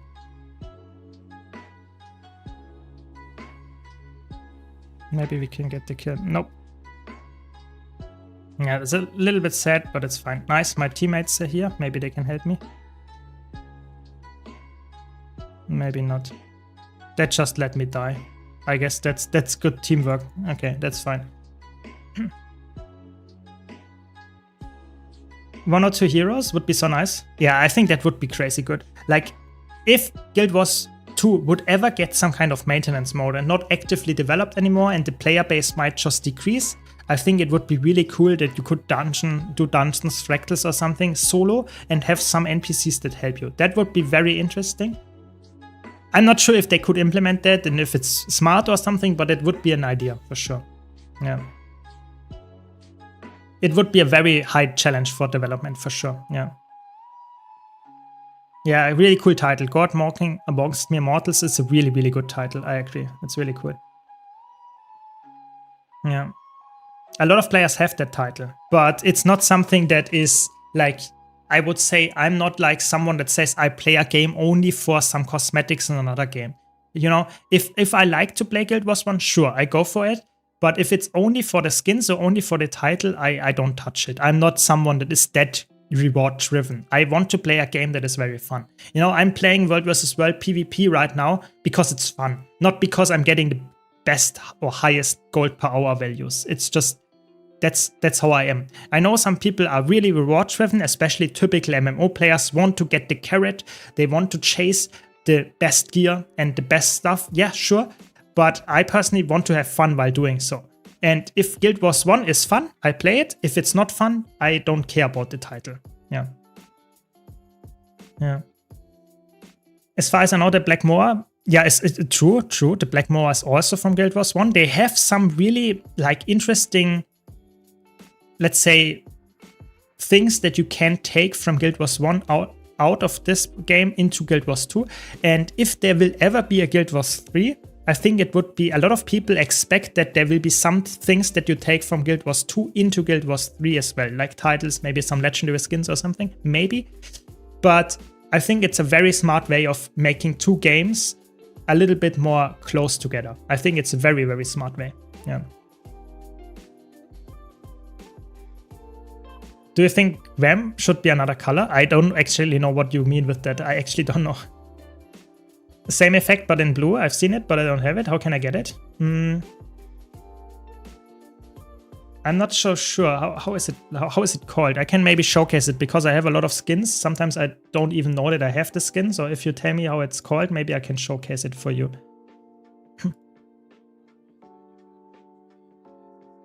God walking amongst mere mortals should be the title in another color. Ah, that's what you mean. Yeah, I think like Extra Life or Eternal Forge Master. Yeah, that would be interesting. Like having a different color. There is also a pink title for like PvP. For example, if you play like a lot of PvP, and where is it? Here. Yeah, you can get Champion of Champions 10. Or for example, that gives you a pink title. It's very few people. This title is impossible right now, but it's really cool that they have titles like that for sure. Icy Dragon Sword. Yes, I can showcase this actually. I can showcase this. I have that one. Should have it at least. Icy Dragon Sword. There are multiple ones. I have all of them. I could also equip them, but they don't have a like. Yeah, that's they have really cool skin. No, that's probably you meant this one. Yeah, this is like the fiery one just with ice. Yeah, that's true. They have really cool skins in the game, and some of them you can earn in Guild Wars 2, obviously. But some of the skins, like how is it called, Volcanoes or something? There is a fiery sword, like fiery greatsword. I don't know how it's called. That is only obtainable from Guild Wars 1. How is it called? Like, is it like Ridrock's Blade or something? I think there is like one of those. There are some skins that are like only obtainable from Guild Wars 1. I don't know how it's called, but they have stuff like that. Yeah. Is Sohothen? Is it Sohothen? I'm not sure if Sohothen is like a skin in the game. I don't think so. But yeah, maybe I'm hallucinating there, but there are some skins that you can only get from Guild Wars 1, which I obviously don't have then. Yeah. Love the Cossack areas in Kanta. It's so dark and gothic, much better as in Guild Wars 2. I cannot judge that, but I think it's really nice to have an old game having better areas than a newer game. Guild Wars 2 is not new, but it's newer. I think it makes a lot of sense that they would maybe make Guild Wars 1 a bit more interesting to play again. You know, they even have said that it's on the table to give out new content. Like maybe make Guild Wars 1 getting new updates. You know, that would be a lot of Guild Wars 1 fans would like that. And if that's not too much of a development, then I think that's a smart way. And the interesting part is it's not actually ArenaNet that is developing that. It's more like the outsourced team of 2 weeks that is actually doing that. So if that's really something that is working out, people are interested in go back to the new or to the really cool looking Kantha vibes there, sure. I mean, then make new content for that and people will play Guild Wars 1 again. I think it was always a mistake to have a really good game like Guild Wars 1 being not killed but like somewhat left alone. I think it's always good if you have a good working game to at least continue to somewhat develop the game. So I really hope they will do that now. I really hope so. Yeah. Advice on Necromancer. Which builds do you suggest? Any Necromancer is really good. I would say Power Ritualist is really easy to play. Quickness Power Ritualist. If you like Reaper, it's really strong as well. There are so many good ones. Just choose one release spec and I will tell you a good build for it. It really, Necromancer is probably very, very flexible with builds and very easy to get into. Yeah. I don't like how 95% of the hammers look. Yeah, I mean, hammers, or there are some. I also would say I don't like how like 90% of the foci look in Guild Wars 2. I think like a lot of weapons in Guild Wars 2 look not that good. I am not that much into fashion, so I don't really care that much. I just equip the item that is like good enough to work.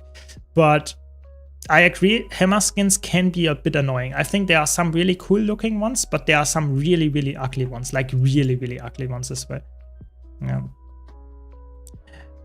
Everybody get the blue portal stone for Hall of Monuments as a new character whether you played Guild Wars 1 before? Yes, I think you get this, you can purchase that or get that portal stone, but it doesn't have any effect if you go there. I tried it on my character like 10 years ago in Guild Wars 2, and I got this stone from a vendor, teleported there, and I had nothing. So it was like completely useless to me.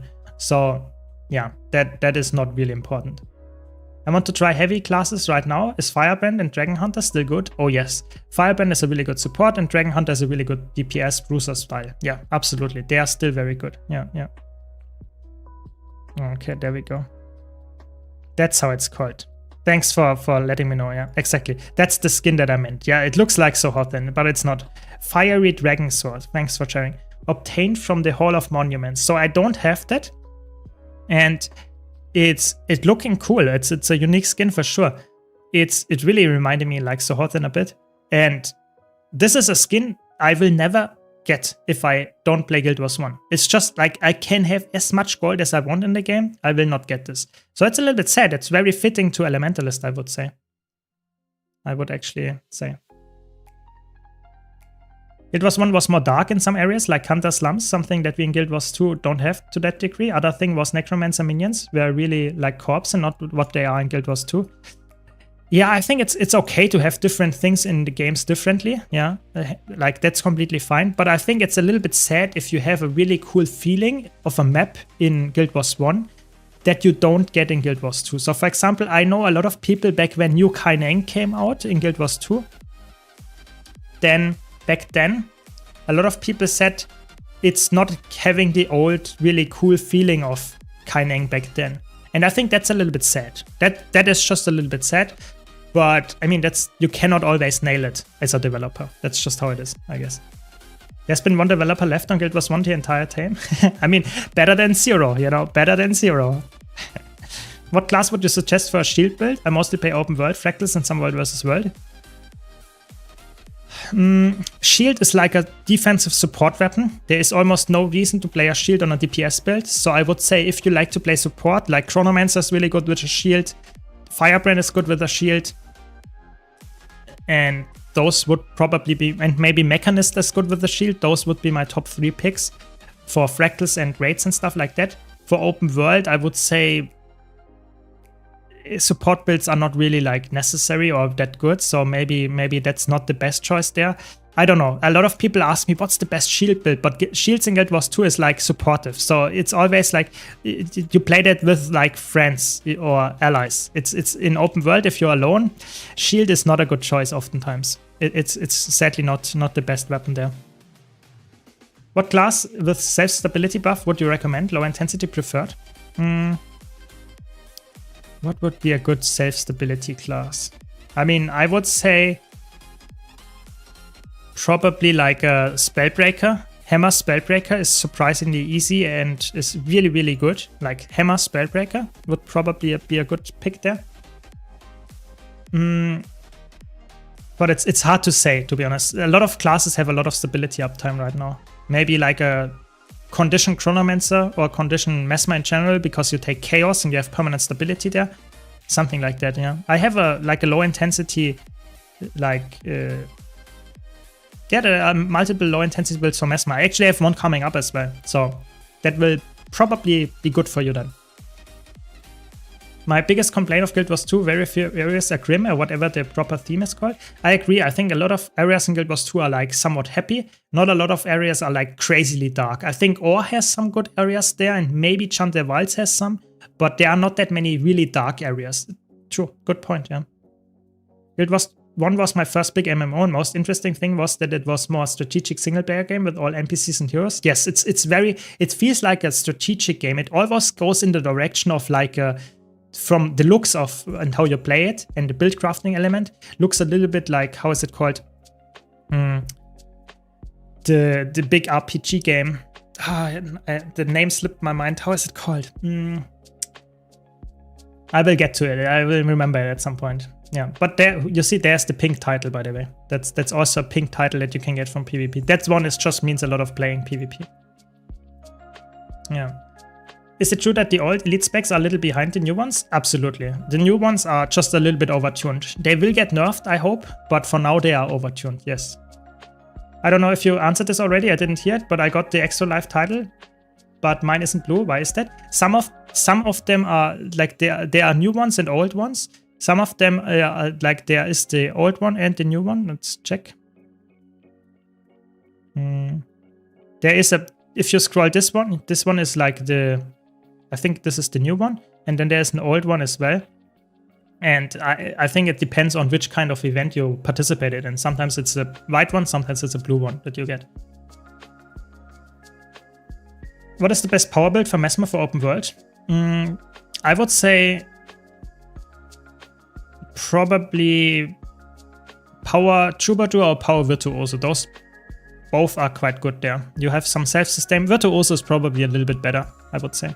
Yeah, because you have range, you have good like sustain defenses. It's good. Yeah, Power Mace Untamed is a really good choice. Yeah, I agree. PvP in Guild Wars 1 is the best PvP I've ever played, to be honest.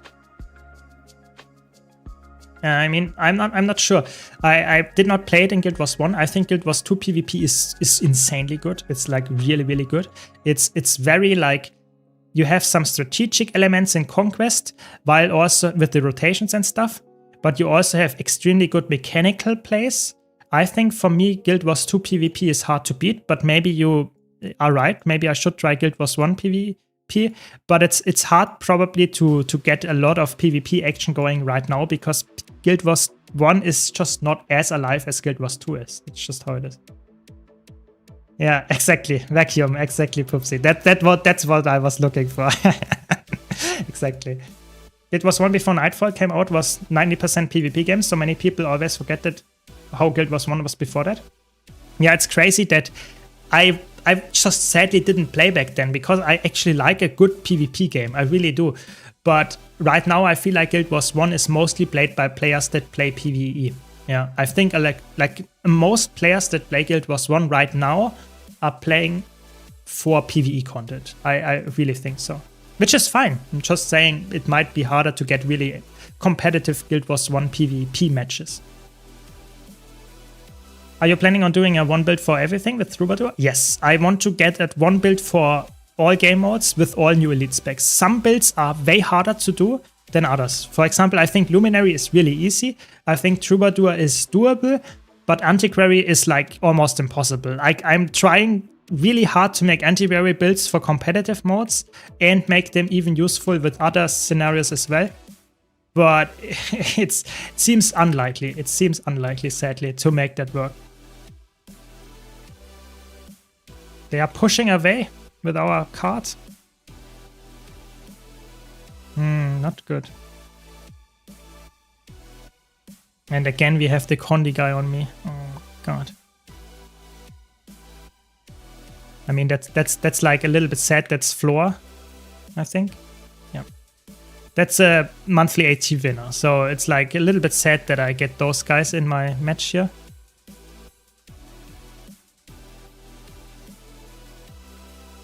Maybe we can confirm the kills here.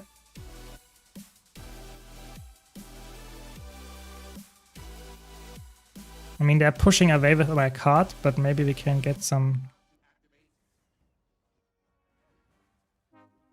Maybe it's not over yet. Maybe it's not over yet. But looks dire. I will catch up in chat after this.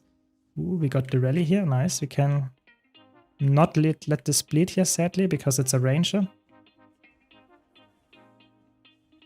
Have a spear amalgam here.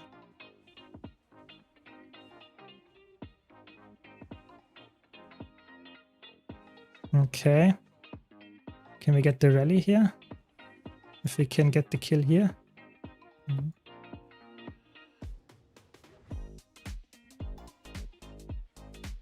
No, they got the rally. Yeah, that's a little bit sad, to be honest, but what can you do?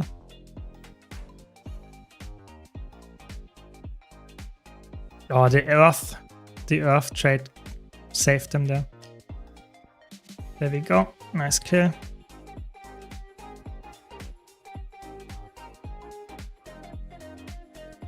That's like also not a very good matchup here. Nice, we got the counter kill. Maybe it's savable. Maybe it's savable. We got floor. Nice.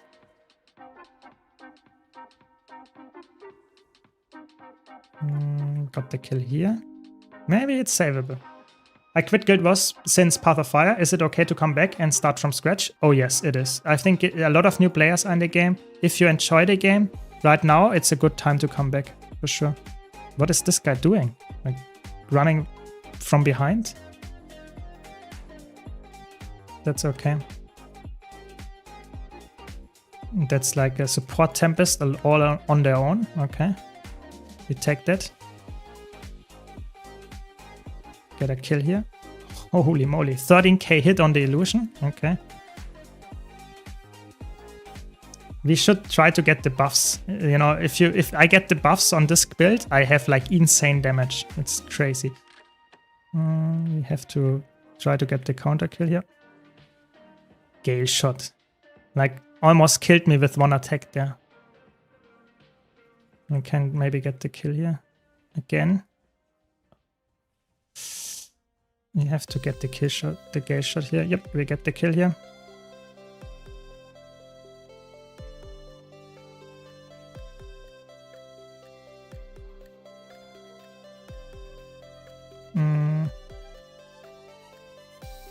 That's very scary here. Scary position to be in. Because the Gale shot is like resing now. Got the kill. Very good, very good. Oh my god, is that a close push match? But I mean, if we go to timer, we lose from here. That's a little bit sad though.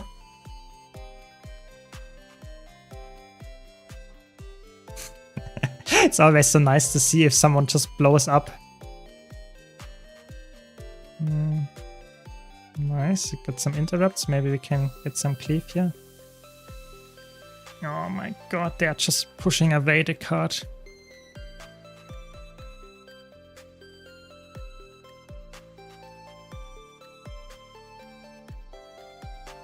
I have to play it so safe here, I have to be honest. Oh my god, they got the Skyhammer as well.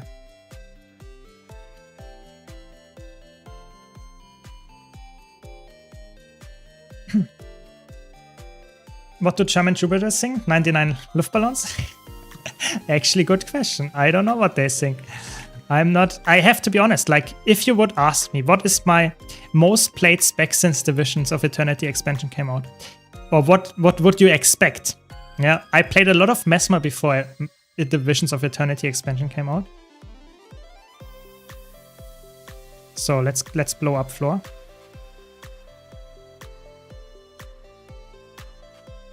Nope, don't do it. Okay. That's Condi Conduit in a nutshell. No damage. I deal no damage to them.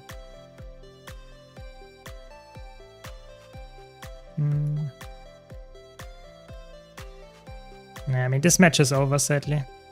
I cannot defend this. I think, maybe we can get a kill here at least. But yeah, what do you think is the most played elite spec that I do? It's Evoker. I can tell you that much. But what is the least played one? And that will surprise you. It is, how do I get top healing? What? Top healing on a spear Evoker. What? But yeah. Is that the spear thing? Yes, I'm using spear. I'm using spear on this build. I just got 80 and got exotic gear and my feet wet into first PvP. Not sure what to do next. Questing, fractal, dungeon, whatever you like. You know, just play what you like. Try everything once. That's my big tip there. Don't expect to be like know everything and be like perfect already, but it's fine. Just get your feet wet, try something, and if you like dungeons, go for dungeons. If you don't like them after trying them once, play something else. And just try everything once. That's my big tip there. I quit as well shortly before Path of Fire because of pay-to-win aspect with new elite specs. Still considering pay-to-win, but playing Daredevil at the moment, which is still good enough, so I don't mind too much. I think Guild Wars 2 has the issue that they market Guild Wars 2 as a free-to-play game, but it's not a free-to-play game. It's a pay-to-play game. You pay for the expansion to get access to the best elite specs, the best weapons and stuff like that, and then you can play the game without purchasing any more microtransactions or something. But you cannot play the game without the expansions, in my opinion, to a higher level. That is just, it's not true that Guild Wars 2 is free to play. You can start out free. You can to have a free trial, but you cannot play Guild Wars 2, let's say, for 200 hours and you want to be good at specific game modes, then it's very unlikely that you will be able to achieve that with free-to-play. There are so many restrictions and it's just not made to be played as that. That's just how it is, right? Yeah.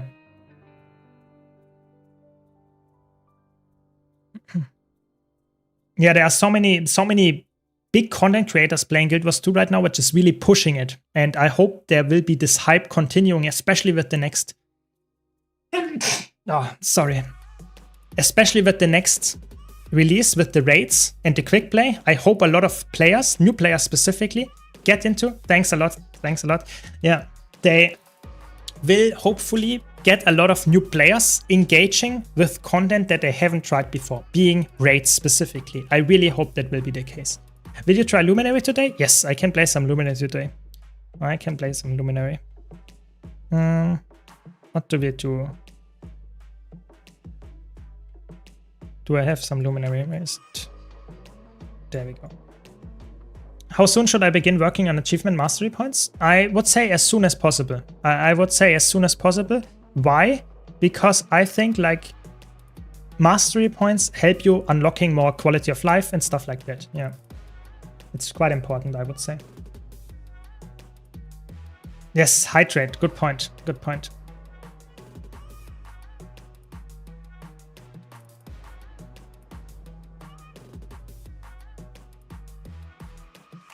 The thing is, if you say Guild Wars 2 is pay to win and you have to pay $100, euro, whatever to get all the expansions and get the best in slot things, I think that is a fair point, that you need to buy a lot of expansions to get the best in slot builds and get everything that you want to unlock, sure. But, and that's the big but, you only have to do that once. You have nowadays a lot of games like from the big companies like Blizzard, EA, Ubisoft. Look at the numbers, how much money, real money, a single player game costs. Like if you look at the new releases, they often cost between $50 and $100. And Guild Wars 2 is a game that you will play for hundreds, if not thousands of hours.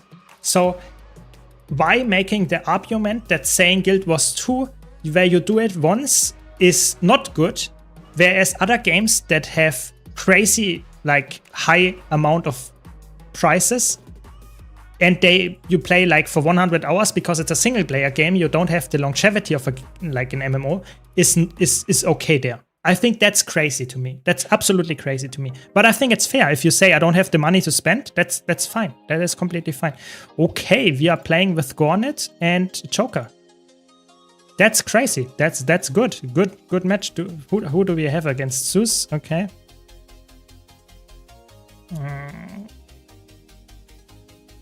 Who do we have here? I mean, we have Zeus. I guess that's it. I guess that's the ones that I know. Can Paragon be played as a DPS spec? Yes, Paragon can be played as a DPS specs. I would do Doom in quick play mode. I would do that. That would be so funny. Like if that would happen, I would play it. That would be very fun. But I think I highly doubt that Doom, Kadim 1, stuff like that will be in quick play. I doubt it. Yeah. Any good Elementalist Dagger solo PvE builds? Sadly not. Dagger is not made for that. Thanks a lot, Philip. Really appreciate it. Thanks a lot. Really appreciate the support. Do you have a sky scale guide? I've looked a few other guides and it just seems impossible to get.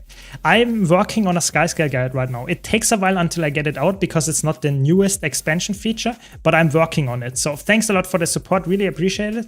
And I'm working on it. I'm working on it. Will take a while, but I will get there. Yeah.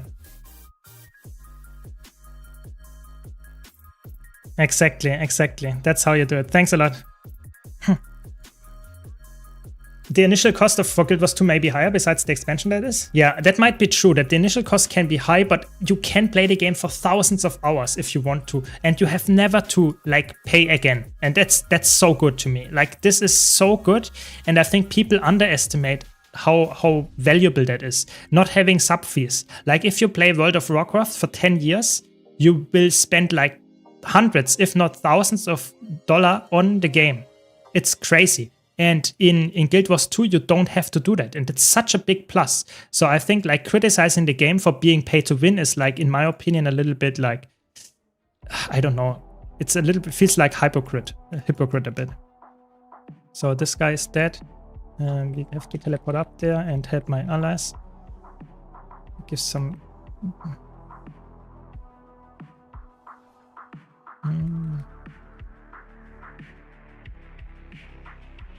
Some stability here, I guess. They got the res. Or is it, no, is it a... Oh, they got the res. That's crazy. Okay, we have Gornet, we have Gornet, we have him.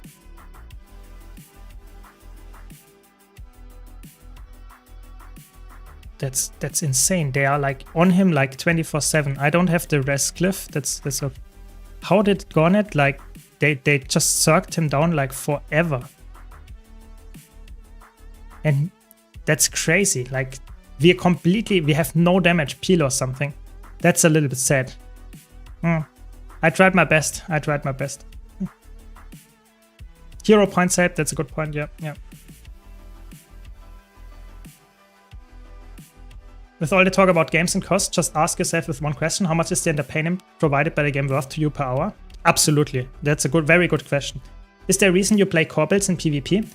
You can play in PvP, it's like the game mode where you would say that's probably the best to play core builds. Like Gornet plays core Necromancer right now, and it's a build that you can play. It's not, I would say, necessarily the best Necromancer spec out there to play right now, but it's definitely a build that you can play and works decently well. I mean, this is like a 500-0 stomp, sadly. This match will not be like... This match will be not very interesting because, like, apparently we have sometimes like not that good players, or the enemy team has really good players. I don't know, either way. I can maybe help my ally here. Nice. But this seems to be like a lost match, sadly. Very sadly.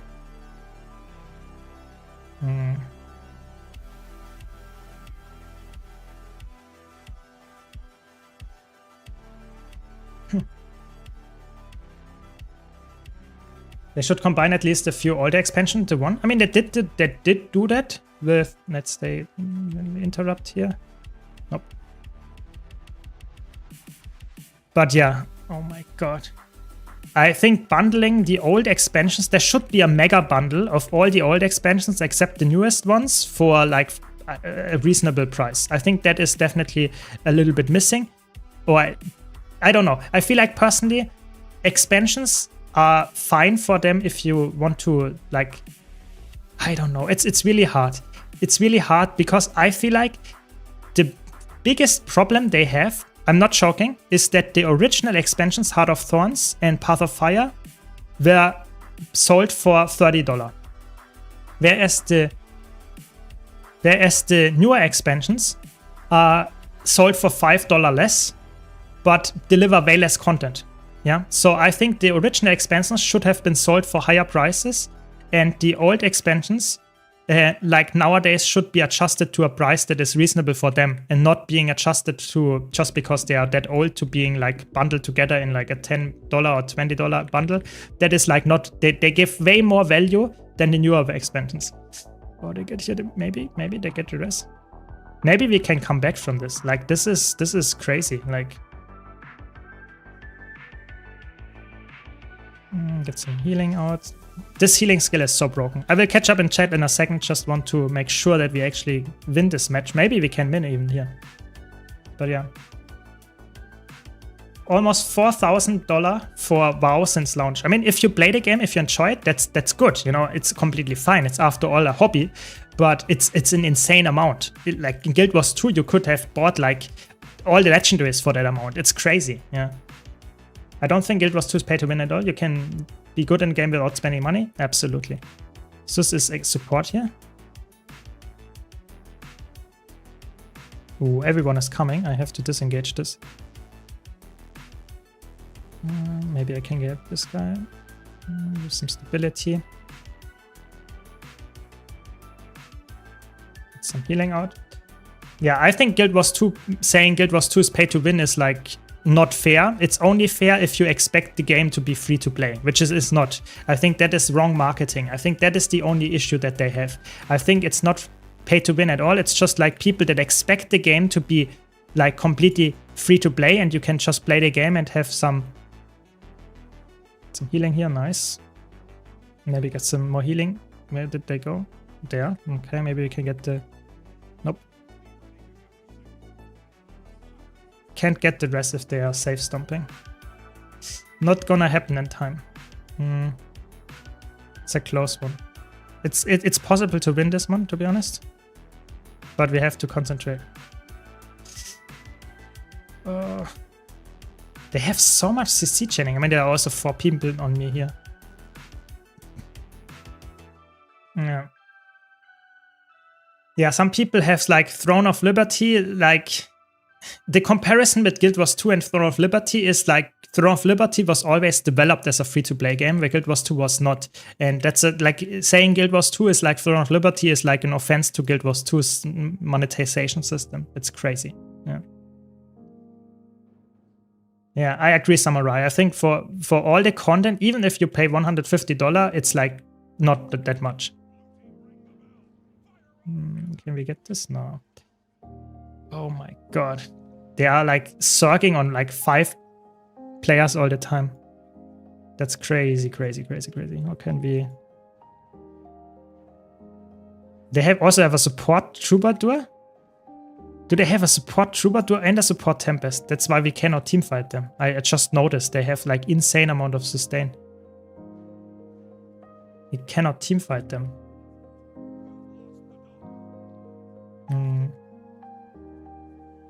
That's a tough match. That's a really tough match. We have to get the decap here at some point, but against 2 bunkers, that seems like unlikely. Okay.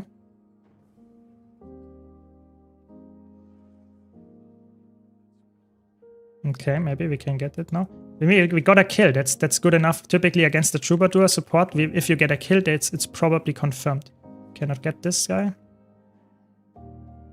We lost Garnet on far, which is a little bit sad, but I guess the rest here, I'm pretty sure. Should get the rest here. Nope. Unlucky. They will get the rest on the Troubadour, maybe.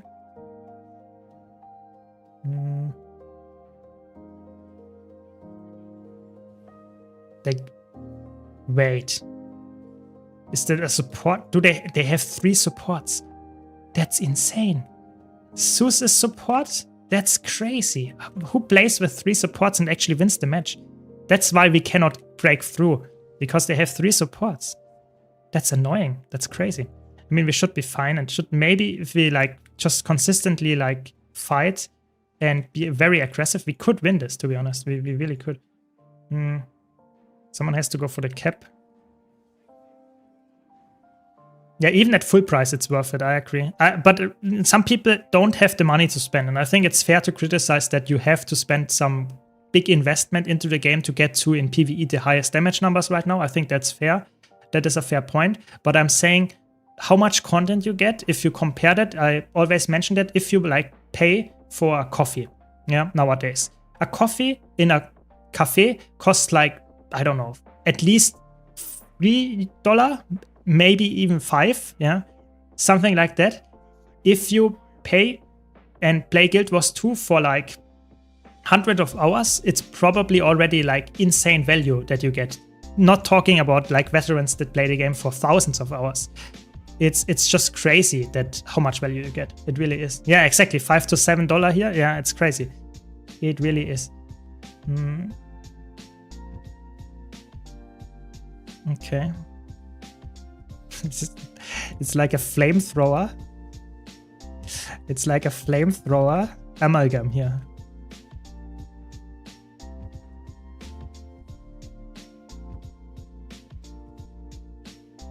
Okay. It's not a nice matchup here, but it's fine. I mean, if we get decap here, we should be actually decent. And maybe we even get the cap here. If we can force the cap, we are good to go. Like, that is nice. I have to support my team, though. Go on it. Don't run away. Okay. I mean, it's doable. It's doable. Get the healing here. Res. At least we got one res. That's good, but we need to get the kills here. If we don't get any kills here, we are done. They have 3 supports. That seems unlikely to win this. They have not enough damage, I guess.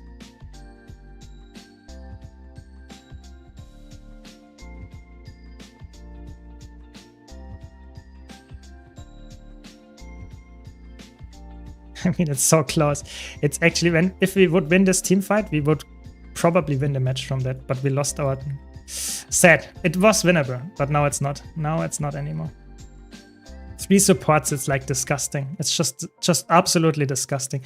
I would love to play in the enemy team a conduit or something where you like just have a lot of tankiness in the. That's crazy. Yeah, best gold farm per hour is in real life. Yeah, I guess that's true. Now we win the match. What? Now we win the fight. It's crazy. It's too late, I guess. We will not get anything from that, sadly. That was surprisingly fun and close match. Yeah. I have a guildie that has been playing only core engineer in the past 10 years. You can play the game how you want. Exactly. Good point. You can play the game how you want. You can play the game as only core. You can. And it's doable. It's absolutely doable. But is it... Yeah, that was a lot. Like, so sad. I lost 12 only for that. That's actually surprising that we only lost 12 for that. You see, I didn't play much ranked PvP. I was just playing push all the time. It's really sad. Yeah, but I agree. Guild Wars 2 gets so much value. I think if you're a new player and watching the stream, don't be hesitant to purchase expansions. You can start the game as free-to-play and see if you like it. If you like the game, you can purchase 1 or maybe 2 expansions and go from there. You don't have to get all of them at once. Guild Wars 2 is very forgiving in that regard. You will not be top DPS anyway if you're a new player, so just pick the elite spec that looks fun to you and pick that expansion. You don't have to get the newest one. I think that is a very, very big, important statement to make. I really think so. It really is. Do you think they'll add use all feature to the endless upgrade extractor? I doubt it. I highly doubt it. I think the endless upgrade extractor is something that they have in the game. It's something that you use sometimes if you're a veteran, but they will not make use all. That is probably completely destroying the economy if they would do that, and I'm not sure if they want to do that. Yeah. I think Yagu Ion 2 is an interesting game, but I think it's not for me because it's too much pay to win. And I'm sorry to mention that again directly after saying Guild Wars 2 is not pay to win, but I think I like games that I can actually get my character level increased without having anyone else increasing their character level by just swiping. That is a little bit annoying for me. So I would like the game I would like to play the game if it would be completely free to play and not pay to win, but it is not. And I would probably not play it. Yeah. Just did 80 for the first time. I play XX Berserker and tell you Heart of Thorns is a humbling experience. Yeah, I mean, you can check out my guides about like Berserker, what kind of solo build you should go, and then you will notice the big difference. But you're right. It is definitely something that is way harder than core experience. Absolutely. Heart of Thorns is probably the hardest open world in the entire game. Yeah. I feel like that's one of the beauties of Guild Wars 2, the freedom we're having playing how we want. I think that's true. I think it's one of the biggest positives of Guild Wars 2 is that you can play the game however you like it. You can play Core Engineer for 10 years. You can play Fractals every single day and nothing else. Everyone is different, yeah? Some people play like Octovine every single day, whatever you like. But the thing is, Guild Wars 2 is more like a sandbox game. It's not like you need to play raids to get the best armor. You need to do that to get the best in slot gear. That is more from other MMOs. So if you come from an MMO, like World of Warcraft, you might feel lost in Guild Wars 2 because there's so much stuff to do, but you don't know what is actually important. That means just experiment. Have the freedom. Enjoy the freedom. That's the important part. It's not for everyone, but I think it's really, really good. Yeah. Play games to have fun is unironically one of the best pieces of Guild Wars 2 advice. Absolutely. I cannot stress that enough. You know, I play Guild Wars 2 PvP, for example, to have fun. I have no goal in playing PvP. I get nothing from playing PvP other than having fun and hopefully entertaining you while doing it. But I think you should play a game, whatever game you play, always with the fun aspect in mind first. There is no other reason to play a game than having fun. If you play a game to get, I don't know, more gold in the game, but you don't actually enjoy what you're doing in the game, maybe you should quit. I'm not joking. I think having fun is always the thing that comes first. If you have fun farming gold, that's another thing. But if you don't have fun farming gold, then maybe think about it again. I really think so, yeah. I've literally only been playing the game for a month and I purchased all the expansions. I'm on a path of fire right now. I mean, if you like it, that's good. And I mean, that's really nice. I think it's well worth the purchase, but some people want to take it slower. That's also fine, yeah. It's a sandbox. If you like playing with sand, there's even a necro spec for that. Absolutely, exactly. You can play Scourge there, yeah, yeah. My favorite thing of Guild Wars 2 is build crafting, theory crafting. Yeah, Guild Wars 2 has a really, really big aspect of that. Like PvP, world versus world, Guild Wars open worlds. There's so much different things that you can play and have a theory crafting aspect behind it. It's crazy. It really is. I think that's something that is really unique to the game because a lot of other MMOs have like a very clear, fleshed out like support role and that's what you play. You don't theory craft around it typically. In Guild Wars 2, you have like 100 builds that you can play for a specific class. It's crazy and all of them have a viable niche. It's really, really fun. I really like that, absolutely. Yeah, some people like world versus world, some people don't. That's also very unique, absolutely, yeah. My ultimate key is 0. Yeah, so I have like 6, 7, 8, 9, 0 bound to my mouse. I'm using an MMO mouse. Link is in the Twitch description as well to what mouse I'm using. But I'm using an MMO mouse and I bound my 6 to 0 key as well as my F5 key and for example like looking back or turning around my character like this, about face, stuff like this, my special action key. So some keybinds are bound to my mouse so I can easily use them. That's why it looks like I'm using default keybinds but I just bound them to my mouse, yeah. Watching a person playing a game instead of playing the game. I mean, I would say if you like to watch someone else play a game and you enjoy it, it's entertaining, why not? You know, after all, a game or watching a movie or reading a book, all of that is somewhat of an entertainment time that you do, yeah? So why would you judge someone watching a movie that is somewhat more normal than watching someone else play a game? Because if both activities are fun to you, what does it matter? And I think that is really important. I sometimes never play a game and watch some other content creator making content about it and then watch the videos about it. I would never play that game. I still watch the content creator. I think that's really cool. And if you have the same thing with me, that you never touch PvP, but at some point you watch my stream and you actually enjoy me playing PvP, I mean, perfect. Everyone is happy with that. I think that's really cool. My girlfriend makes me play Valorant. I despise every second of it. Yeah, I mean, I feel you. Sometimes you have to make sacrifices, you know, in life. And if that's for your girlfriend, that's true love, you know? Yeah, I see. Hey Syrma, would you recommend a different main hand for X-Maze in your Paragon build? Just not a fan of X main hand. You can use a sword. Sword has surprising high power damage, especially the 3 skill is really good power damage. So you can easily replace the X main hand with a sword, and then you will be good to go as well. It might have slower, maybe a little bit less impact of the F1, but it's definitely decent. It definitely is a decent alternative, yeah. My main thing I'd like to see improvement in Guild Wars 2 is a visual clarity and to improve the combat. Would be nice to see your own character in a big meta. I think in general, like, not only visual clarity, but the boon bar, the utility skills, and how big you see your character's health bar or something like that. Customizable UI, making your gameplay clearer, maybe making it more accessible to say I hide all of the characters, I make my character somewhat highlighted, like say it is in a bright yellow or something that everyone can see. Why not? You know, I think maybe they cannot do that, maybe they don't want to do that, but visual clarity and customization of UI are 2 really big pain points with Guild Wars 2. And I think if they would improve that, the new player experience and the veteran player experience would go up drastically, like insanely, absolutely. Yeah. Yes.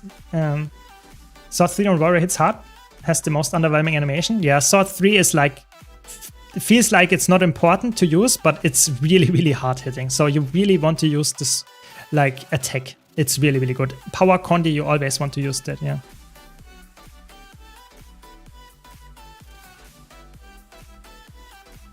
Yeah, I mean, thanks. Glad to hear that. I installed Re-Effect, never going back. Yeah, some people really like that, having that, because that helps you. But I think it should be in the base game as well, stuff like that. So, I mean, that should be like... Maybe we can get some nice kills here. Oh my god, there are a lot of people here. Maybe we can get the kill here. No, they got the rally in the last second. How much HP did this guy have? Oh my god. That's painful.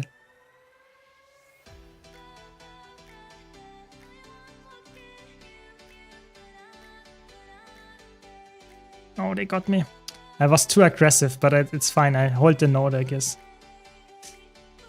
I mean, we have a Core Mesmer. What do I expect? Core Mesmer is not the best PvP build, I have to say. I would be like so happy to engage the fight now. In Guild Wars 1 they had UI customization, but Guild Wars 2 never had it. Yeah, I think that's so weird to me. They had this like feature already, but they just didn't like use it. I don't know. This looks like a tough match to play. Very tough match to play. Maybe we can get the counter kill here actually. No, they got the rally again. Just in the last second all the time.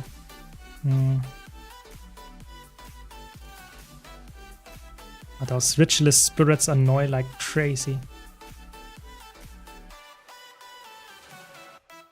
I'll snipe from above a bit. It's not good. It's not looking good. It's not looking good. I mean, that's a fun position to be in. But maybe we can get the kill here. Okay, we get one.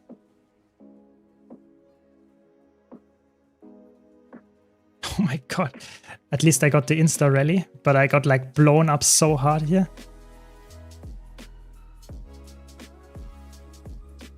Okay, we get a kill on this evoker for sure. Yes. Nice, we get another kill. Nice. Maybe another ritualist. Have to be a bit careful to not push into their respawns, but maybe we can get the kill here and swing this a little bit at least. Nah, they are too tanky. Wow. This guy is so dead. We can get the rest here, hopefully, and get another kill here. Very good. Give the ritualist. I will catch up in chat after this match. It's just too close. God, it's a Condi. What is this? Hammer Tot? No, what is this? Like Spear Tot version of Evoker? Very interesting build. Okay, we got the res. We have to get some cleave here. Oh, that is a nasty cleave. Oh, that is a nasty cleave. I got 1 kill out of that. Not too bad, not too bad. We could have gotten a little bit more too. This is a good target here, to be honest. Nice, we got him. We have to kill this guy. It's a power conduit. That's why I'm always getting blown up. That's like insane damage output. Okay, okay, okay. We have to not push into their spawn. That's the most important part. Oh my god, they might get the counter kill here. Have to play it careful though.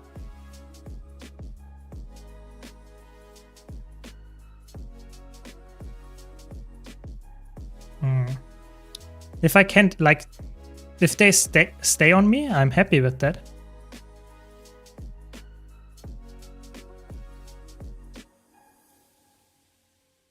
The power ritualist is a bit scary though. Okay, we are pushing like exactly the same number. That's good, but my team is dying on node. Not good. But I have my elite skill, so maybe we can swing the fight. Maybe we can swing the fight. Maybe not. That's power conduit in a nutshell.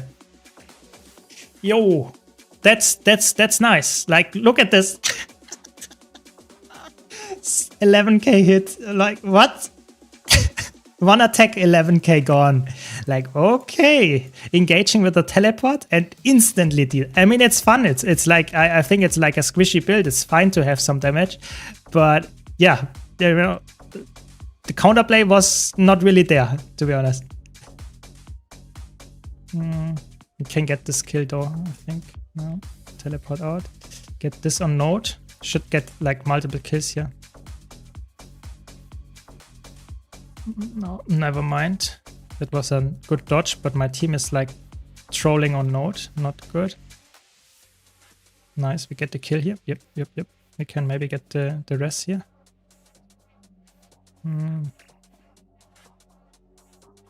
The rally. Yeah, no, rally, what?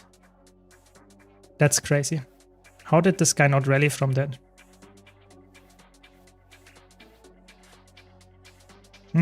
That's not looking that good.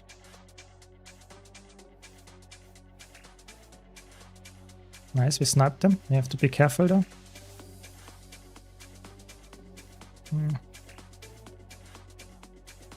Oh, that's so intense.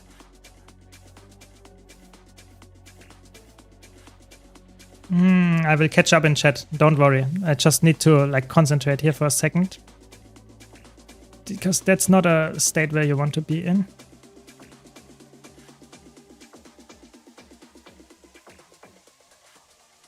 Yeah. I mean, that is over. That is so over, this team fight. The conduit, untamed, and the ritualist on me. That's too much. That's too much. Like elementalist for my ults, but me, I'm running Weaver. The question, why so hard to see elementalist Weaver? In PvE, Weaver is just outclassed by almost every other elite spec on elementalist. It's just like elementalist elite specs are so competitive right now. The damage numbers are so high on the others that there's almost no reason to run Weaver, even though Weaver is like very fun. It's also very challenging, and that's a problem. You don't want to have a challenging build that is not even that high in damage numbers. So that's the main issue of Weaver. Yeah, just don't die. You know, exactly. Just don't die. You know, just stop dying. Yeah, I would try. I would really like to try. It's a good tip. You know, don't greed too much. But it's really hard. You know, I also want to deal damage. And if I don't play aggressive, my team seems to have not as much damage as I wanted. At least go to a no port spot so that we can. This guy seems to be a good target, yeah? I think we have him. Oh my god, 7k hit. That's a high hitting attack. And we have 2 people here, but they are like, we only have 2 minutes on the timer. If we don't push to the finish line, we will probably not win the match because they have 84%. Push is really fun today. Like, really, really close matches. Okay, this was an interesting teleport. You die for that, I guess. Not sure if you watched Mota 3, but seeing French Rams pull out the power convert over other classes in big AoE, yeah, it was so fun to watch. Mota 3 was so good. Oh my god, the power convert is on me. I mean, now they are dead. If I survive the burst, they are so dead. I have to pull out of combat though. That's a little bit annoying. Okay. So I have my elite skill. Maybe we can swing the fight here. Oh, that is a good elite skill. That is a good elite skill. That is a very good elite skill. We got the rally. We get... Oh, that was a very nice pull. But my team died as well. That's not that nice though. Yeah, the power conduit. If the damage connects, I'm so dead. It's so good. It's really fun. It's like it's really fun. We one-shot each other all the time. How bad will they nerf the new elite specs? So I would say in competitive modes, I think like maybe 5 to 10%. In PvE, like 20% nerf. I expect something like that. Yeah. I really think that in PvE the nerfs are way more potent than they will be in PvP and World vs. World. In World vs. World PvP they are seeming very strong, but with the nerfs they have already out.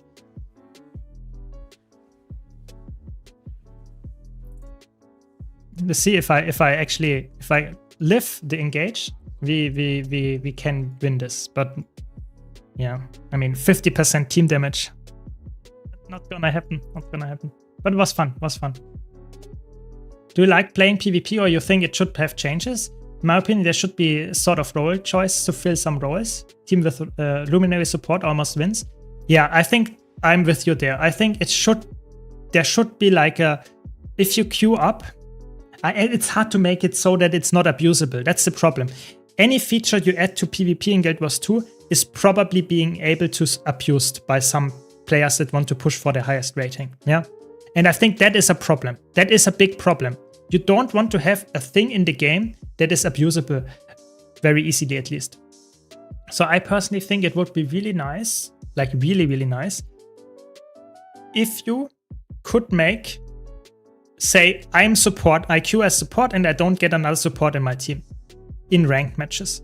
But then you could make it probably find a way to make that easy to queue up with people that don't queue up support. Whatever. I think that is very hard. It should be improved. PvP is not perfect, but it's very hard for the developers with the current population to make it fair as well. Yeah. I need to try Push and Stronghold. I think the other one is called. Yeah, Stronghold is the other one, yeah. I stick to Conquest since I only know that from when I play. I think all of them are fun. I like Push. I like Stronghold. Stronghold is a little bit like very team dependent, even more than the others, but I think the best is Conquest. Conquest is the best. I just play Push right now because it's fun with the new builds and it's very fast paced, and it's also like currently with the PvP rush event quite nice to just get in, have some fun. Yeah. How do I get the upgrade? Chatbot. I hear it's good for bonus HP. Yes, so you get this so-called, where is it? Chatbot core. You can purchase that from the trading post. And then you can equip it on like the End of Dragon station. So just put in Chatbot and you see the different core levels, and you can start with a tier 1 core, which gives you 100 vitality. It's quite cheap. And then you can get up to tier 10, which is the highest. It's a little bit more expensive, but gives you the highest version. And it only works in PvE though. It only works in PvE. So in PvP in World vs. World, you don't have to equip that. So if you want to have that, purchase that, and equip it at a vendor in End of Dragons, Arborstone, for example. Yeah. Evoker minus 20% is still like 48k, top to contender. Yeah, I think, to be honest, minus 20% to the current PvE balance for all the elite specs, for all the Visions of Eternity elite specs to be precise, I think that is reasonable. I really think so. Having a DPS build at 48k without any like CC, without having any utility in the kit, I think that seems to be a decent place. I really think so. Yeah. Mind playing some Antiquary? Antiquary in PvP is like really bad. Like, I would not recommend it. Maybe someone has a crazy build for it, but I'm not the biggest Antiquary fan. It's the only spec that I played less than Troubadour is Antiquary. Troubadour is my least played spec after Antiquary. Antiquary I played even less. It just doesn't make click with me. It's fun, it's really good. I have a low intensity build about it, and it's really, really good for that reason. It has a really nice low intensity build, really high damage numbers. But in competitive modes, Antiquary is just bad. I don't see it being that good. Yeah, I'm sorry. I'm really sorry. It's just not my favorite class to play. What if they just stopped allowing character swapping? Yeah, I mean, you cannot swap in the game, so I'm not sure if that's like the biggest fix, but I agree it should be like, maybe that would help to that you cannot swap characters anymore, even when you start queuing and stuff like that. Maybe.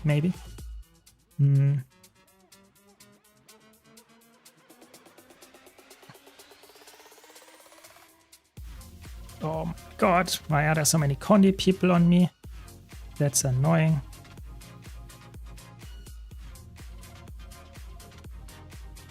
How many people are here? Like, what?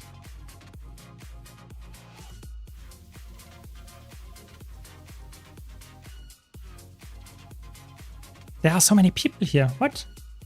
What's going on?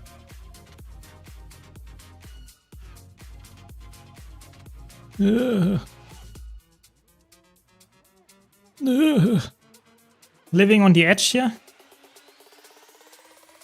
I did a lot of damage already, but I have to get out of combat here. There we go. Nice. And maybe engage the fight here. That is a little bit annoying, but okay. This guy should be a good target. Like, is it a power? I think that's power. Great sword. No, is it great sword? I don't know. I don't even know at this point. There's so many effects happening.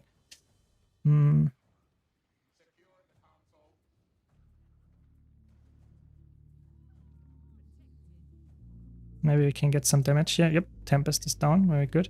But they're pushing. No, don't let them push.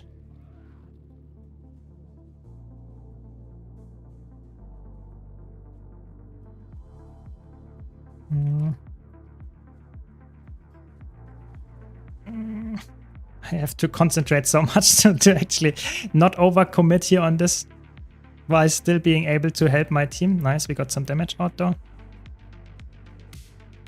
Maybe get some CC. Nope. Okay. Yes, I can try. I can play some Amalgam after this. Yes, I can do that. I wanted to play it anyway. Yeah. Condi Weaver awaits me entirely. Yeah, I mean, Power Weaver, Condi Weaver, all the Weavers is like... it's really sad. It's one of my most favorite specs in the game. Like, I'm not joking. From a design perspective, I think it's so fun. The problem is, it's just not in the... It doesn't matter which build you play and which game mode you play it. It just seems to be like worse than a lot of other specs right now. Almost all of them. It really... It's quite sad, to be honest. Oh, there are so many players here. There are so many players. Why like, it feels like I'm playing with like less teammates. Like, what? The enemy team has always 5 people and my team has less people.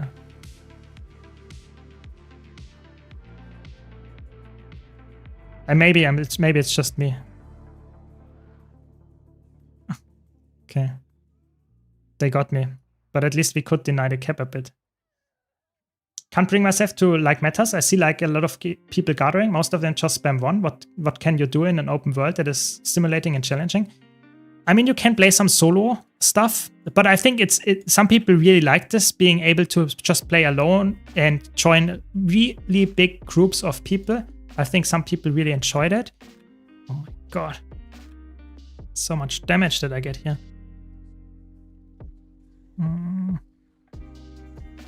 Have to play so carefully, like, yeah, that's not gonna work. I have to be honest, that's not gonna work.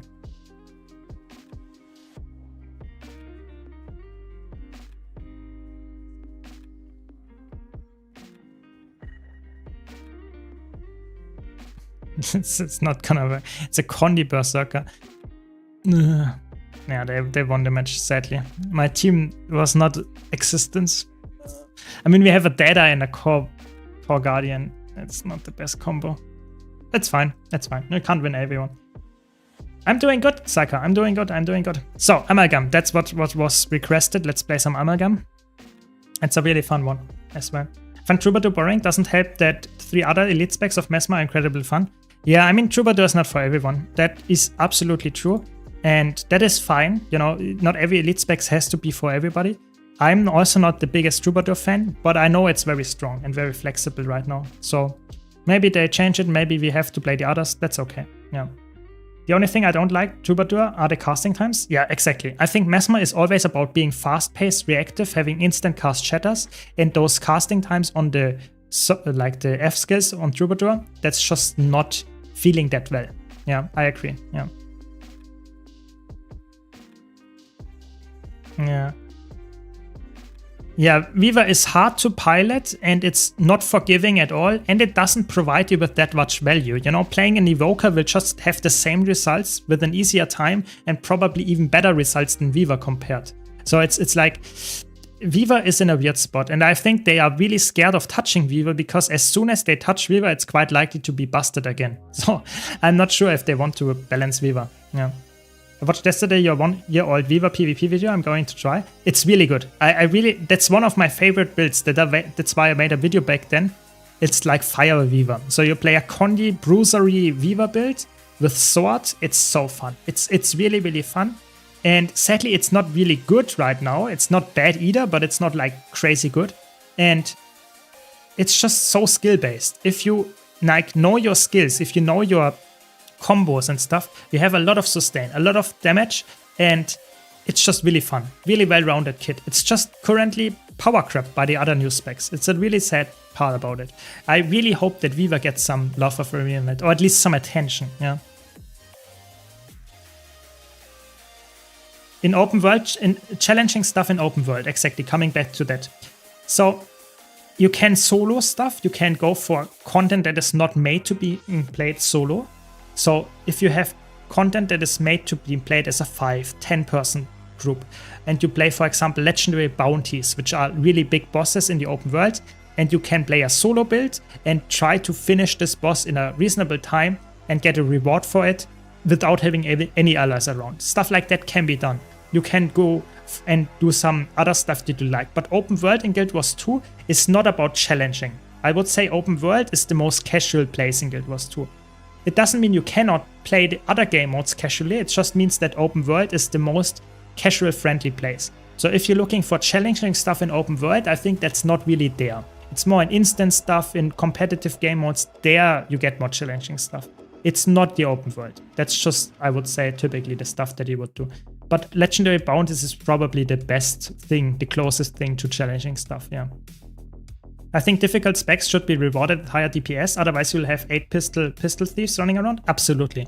I actually have a video coming up about this next week where I not only talk about why challenging specs should be more rewarded and get more higher damage numbers at the end, but also talking about my balance philosophy. And I think some things are done well in Guild Wars 2, but other things are done horribly wrong when it comes to damaging builds and stuff like that, how they are balanced. And I think one of the things is definitely like, if something is challenging and hard to pull off, it should be rewarded if you actually pull it off. I really think so. So,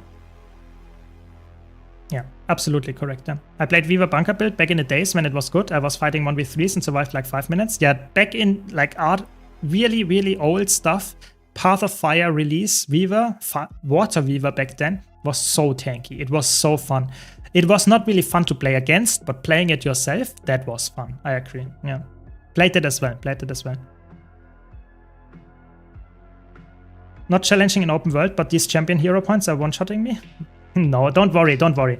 This is also what I mean by like soloing stuff in open world. Those hero points that you are encountering right now in Heart of Thorns, those are also probably considered the hardest parts in the game. I will maybe showcase after this some kind of solo build, how you can do that with like focusing a build specifically on dealing with stuff solo makes this hero points look really bad, but if really easy.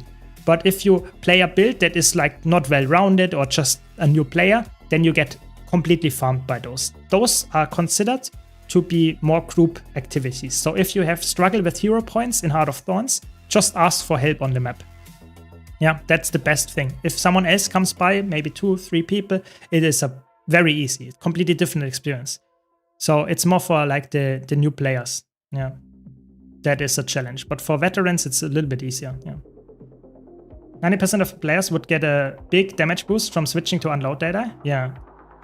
It's really sad that the thing is, like, easy builds are considered easy and people say, oh, I'm really good at the game. I don't play easy builds. But a lot of people overestimate themselves because they never care about rotations. And oftentimes you need to learn a rotation to actually make a class really shine. And unload data doesn't have that problem. So maybe we get a nasty pull here. Yes, we do. Nice. Nice. Get a block out. And... Oh,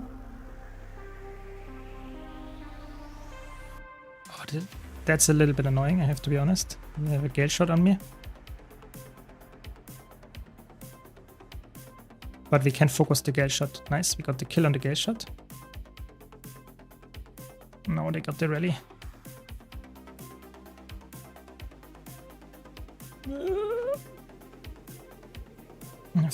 Oh, the gale shot is still on me. That's annoying. That's slightly annoying, I have to be honest.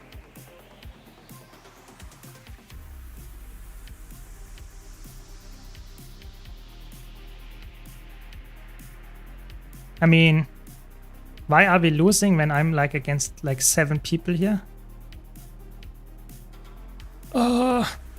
2 versus 4 here and we are still losing the cap. That's crazy.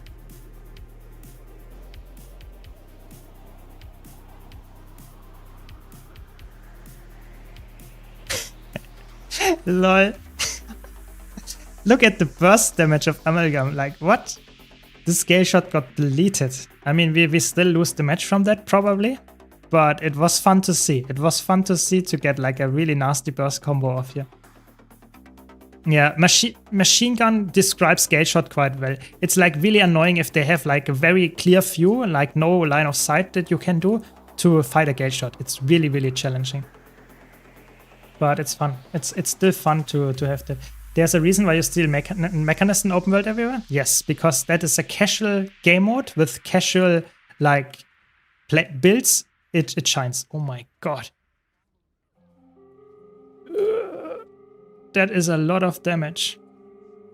I had to burn all my defenses here. That's very annoying. Like, very annoying. I mean, this guy should be dead. Come on, like, get a kill here. And... oh. The unblockable interrupt is, like, annoying. It's really annoying.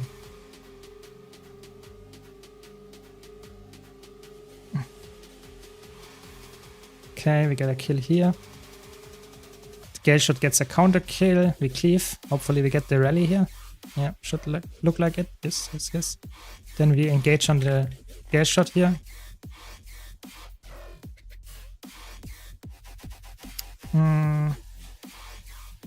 Maybe we can cleave a bit. It's also this guy is also a really nasty, like, damage dealer from range.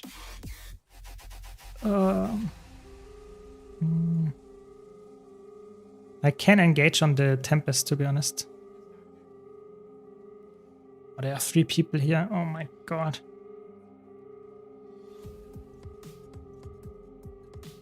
Yeah, that are too many people. But at least we could, like, defend a bit.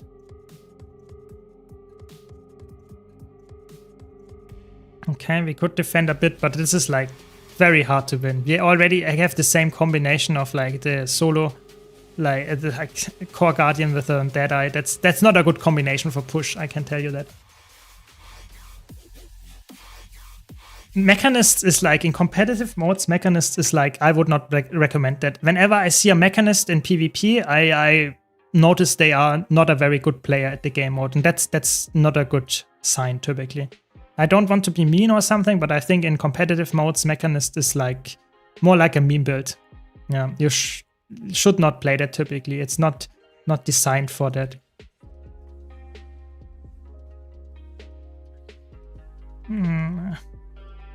I want to defend that, but I mean, maybe we get the kill here, maybe.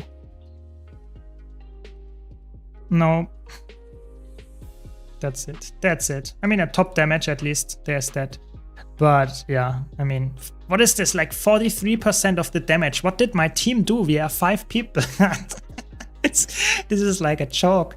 Okay, I mean, what can you do? It was fun anyway. Could you explain Amalgam main tools? I mean, like, what is the main damage combo? What's your survivability? Okay, I can explain that for a bit. So your main damage comes from your traits. You have a lot of traits that give you, like, for example, burning application. You get a lot of bleeding application. You get a lot of poison application. A lot of your attacks apply like 10 condis. No, not 10, but like, let's say 3, 4, 5 condis all at once. So your damage comes from your 2 and 3 here typically, as well as the 5 skill here. And of course, all the nades. You have like the 2, 4, and 5 of the grenade kit is really, really strong. A lot of just long range attacks that apply really nasty conditions. Your survivability, however, comes from example from your stun here, comes from your evade of the 5 skill, or all your morph skills. You have so much defense from here, barrier and reflect. You have like a stun break here and some barrier. You have barrier and protection and condition removal. And if you use your evolve skill, you get some really nice boons and another barrier and more stat increases. Then you have a lot of blocks that you get here. So if you chain those together using a block, using your evade, using your reflects, you have so many defenses that you can layer on top of each other so that you stay alive. Then you have, for example, your liquid state, which means that you evade for a bit in this like ooze puddle. And then you have your gaseous state, which means that you have like somewhat of like crit immunity, while also decreasing the damage that you take. And you use it as a stun break. So you have a lot of utility from your just all the amalgam skills. And then you have your big burst attack, which is your flux state. If you activate this skill, it's a pull. And then after this, it will attack enemies with like a lot of needles flying around you that will all apply bleeding and poison. So you can burst them with a lot of condis all at once while still doing the other attacks on top of that.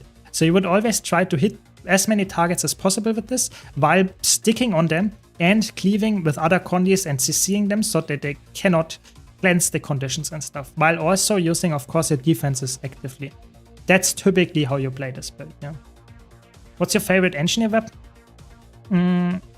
I think Hammer is really fun for a power build and Spear for a condi build. Those two would be my favorite weapons, I would say. The Gale Shot arrows can be reflected, some of them. The big hitting 5 skill cannot, however. Yeah. I feel like a lot of people are also struggling in Heart of Thorns because they do not have access to Celestial build when they start the game. Many new players get a full Berserker Viper build for group. Yeah, that is a big problem. If you have a Celestial build, you can easily clear content. I want to showcase this though, because you can also play a full Berserker build and clear content. Like I'm playing full Berserker Gale Shot. And if I want to play this build in open world, for example, like you have a tough fight here in Heart of Thorns, Auric Basin, and you can play a solo build that is like optimized, even though full Berserker gear, and you can clear this Shroom hero point, for example, very, very fast, like very, very easily. Yeah, so you can get the boss here very, very fast and be not really like challenged by it, and you can clear that. Of course, I'm a veteran, I know what I'm doing. Yes, yes, yes, that is a valid argument for sure. But it is, in my opinion, still, like you can see, I'm playing full Berserker and I'm not even taking that much damage because I just know how to deal with it, playing a build that is optimized for solo play while still having a somewhat understanding of why I think this is a good build. And if you are a new player and watching videos like mine, about how to get this build set up, you can play full Berserk. You don't have Celestial. You don't need to play that. Just wanted to mention that here, that for new player, you can follow veterans' advice and you will actually get way more acknowledged in or knowledgeable about the fights and stuff and the builds, that you can clear stuff even if it seems at first undoable. Just saying, you don't have to be the best yet. Just learn from someone that actually knows what they are talking about. Yeah. Really important. Really, really important. Yeah. What PvP reward track to pick? I mean, you should pick the one that you actually think is the most rewarding for you. You get a lot of I would say most of them give you the same amount of gold, but some of them, or all of them, give you account bound stuff as well. So if you are farming for legendary, go for a different one. For Visions of Eternity, get the Visions of Eternity one. If you're farming for like End of Dragons legendary, get the Kanten one. So choose depending on what kind of account bound currency you want. That's way more important. In terms of gold value, they are all pretty similar, I would say. Conny Amalgam is very nice because it's very easy to play. One kit simplify a lot of rotations. That is true. It is true. I wish you could select stats you want with the level 80 boost. That would be really cool. Yeah, currently in the level 80 boost, you only get Celestial stats, which is a little bit sad. But Celestial stats are really good, especially for solo players, new players and stuff like that. But if you want to play a build that is more in group play, typically you play Berserker, Viper gear or something like that. And then it's a little bit sad that it's not in there. It would be really cool if you could select and say, I'm a veteran, I know what I'm doing, or I leveled my second character, I don't want Celestial there, I want Berserker there. I mean, that makes sense, yeah. What's the best way to get decent Ascended gear? So the easiest way is getting from the Wizard's Vault. Like you can purchase the armor pieces and one weapon here. But in general, I would recommend for a new player to watch my guide. I have an Ascended Gear guide where I very concisely explain every single of those 20 methods to get Ascended Gear. But you can get it from strikes, raids, fractals, World vs. World PvP from vendors, or you can get it lucky from drops in some of those modes as well. In general, it's more like being patient and sticking to something. There is not one best way, it's just something that takes a little bit of time. You cannot get it day one. It's just a little bit annoying to get for a new player, or not annoying, but it's a little bit slow. You need some time, but you will get there. So if you are patient, you will get full Ascended quite easily, and there is not a single best way. But like I said, watch the Ascended Gear guide on my YouTube channel. Welcome, Sala, welcome. Could you tell me which Elementalist build is easier to get started with in PvP and which weapons? So I think in general, playing like a ranged build is often considered in PvP a bit easier, a bit more forgiving. But right now, I would say like Scepter Evoker is probably the best to play in PvP because it's really, really high damage output, but it's not forgiving. It's very squishy. Elementalist in general, you can play like some Sage Tempest, which is decent as a defensive build, but in the current meta, it's not that good. So I think the best choice that you have right now is Evoker. I really think so. You could play a Staff Tempest, which is also decent, but it's not the best in the meta anymore. Yeah, that's just with the new specs. The new specs just shine too much in PvP.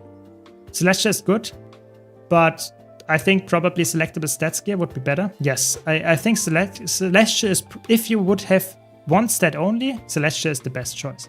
But if you want to have more options, I think giving Berserker, Viper and Celestial or something like that, maybe even Harrier or Minstrel in there would be even better. But they want to make it very easy for a new player to, they don't have to make a decision anymore. You know, getting Celestial gear is probably a decent pick for most new players. Having like to make a selection between all the gear stats would probably confuse them, and that's not good. Yeah. I think you need to update your bot notification about pre-order since that pre-order is over now. That's a very good point. Very good point. It's still, I will do it after the stream. Thanks for mentioning that. But it's like you can still use the link. You will just like buy the expansion. It's not pre-ordering. But thanks, we'll do that. We'll do that. Tried Scepter Focus Evoker. The damage is awesome, but man, it's squishy. Yeah, that's like the downfall of recommending a squishy build in PvP is always like it has really good damage, but surviving on it is not that easy. So would you recommend a new player a squishy build that is currently top meta, or would you recommend a new player a build that is not as good in the current meta, but is easier to perform on? I think the second one is probably the better choice. But right now, there is not a really tanky build aside from Conduit And even Conduit is for a new player, maybe I would say not the easiest build. I don't know. I feel like it's PvP is really, if you want to get into PvP and World versus World, you have to just accept that it doesn't matter what kind of build you're playing. If the enemy is more skilled than you, it's very likely that you will lose. So go in with the mindset of I want to get better at this mode and learn from my mistakes. Don't go in and say I will kill everything and win everything, because that will probably not happen. It doesn't matter which build you choose. So just try to get better, and then you can play any build that you like, even if it's a squishy one. Yeah. What are you killing the NPCs for? So if I kill the NPCs, I get some rewards. So for example, the harpy that spawns here. Yeah. So here spawns an harpy. Here spawns walk. And here spawns worm. Those give you World versus World experience. So if I kill this more, it doesn't give me anything. But those 3 entities give me World versus World experience. So while I'm waiting for players to spawn, while I'm waiting for the camp to be attackable, I can kill those to get some World versus World experience. Maybe at some point I will reach level 10k. Yeah. I think it doesn't matter. New player will suck in PvP in any case. Exactly. I think it's fine. If you accept that as a new player and just want to try to get better, have fun while doing it, that's perfect. Yeah. But don't go in and expect a build just because someone recommends you that build and says it's really, really good right now to actually win every match. That's very unlikely. Yeah. Yeah. But it's fine. You know, it's really important. Like having the right mindset is really, in my opinion, changing a lot about how you can engage with a game. Because if you have the mindset of being positive, wanting to get better, and don't flaming others, because I feel like, yes, a lot of times players, especially in PvP, make mistakes. But you also make mistakes. So if you try to fix your own mistakes, even if you're new, focus only on your new player mistakes, you will probably, in the long run, get a way better player than always saying, I lost because my teammate died on far. That might be true, but it doesn't help you. So improve what you can improve, which is your own gameplay. And that goes for not only PvP or World vs. World, I also have that mindset in PvE. If I am a support player and a player dies off stack, that means that I could have seen it maybe earlier. Yes, the player should probably stay on stack, but if I'm a support player, maybe it would be even better if I have seen it earlier and could have rested them or something. So that is like my mindset always.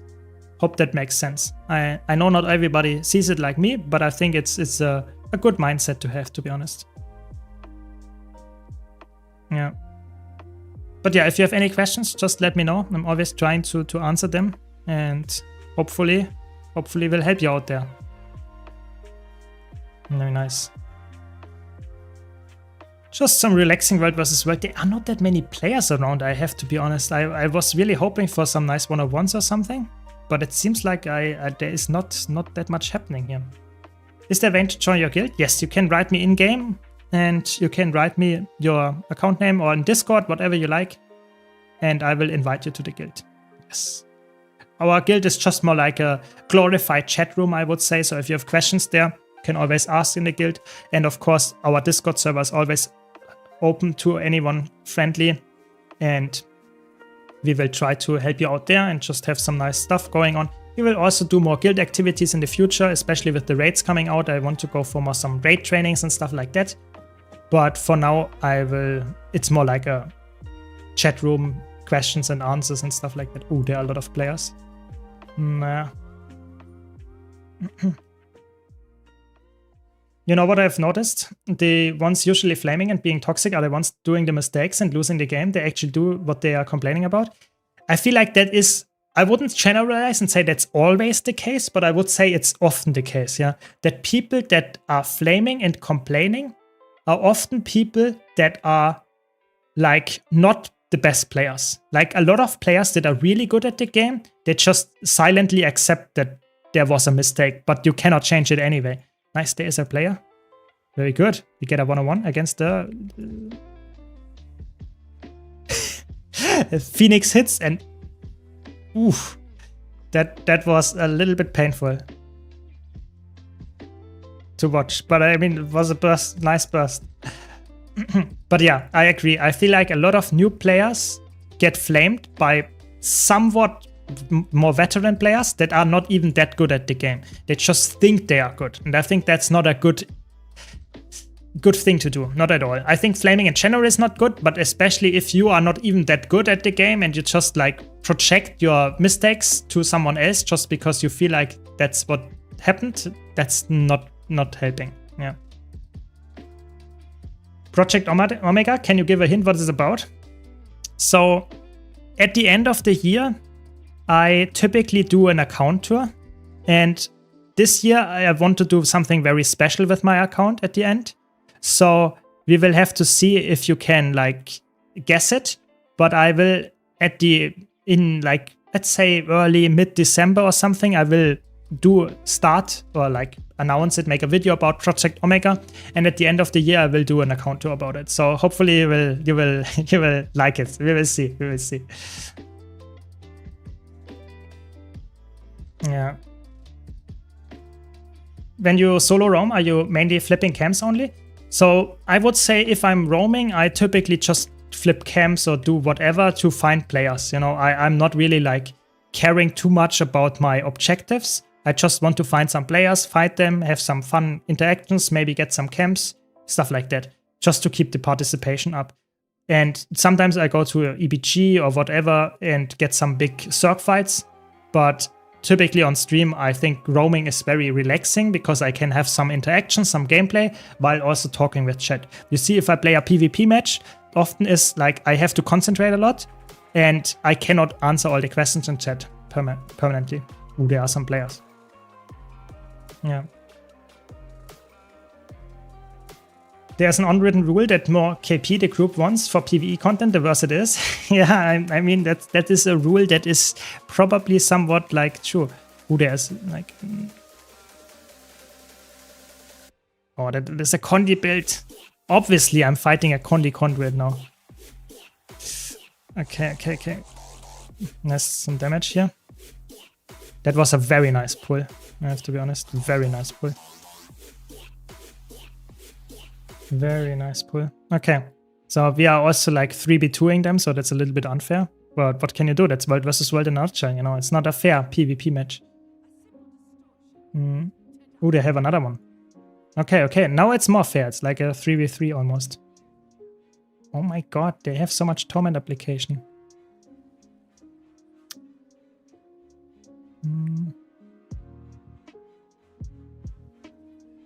Okay, we get some kill here. Nice burst on this guy. Hopefully we get the kill. Ooh, into stealth.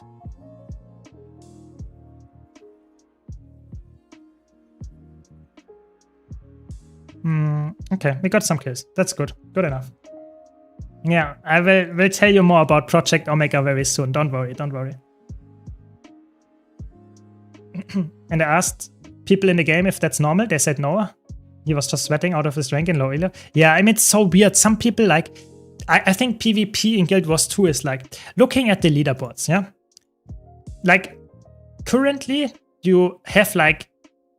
Let's say, how many players are in like Platinum, yeah? You have like 150 players, maybe, that are in Platinum. I would also be in Platinum if I wouldn't have a DK.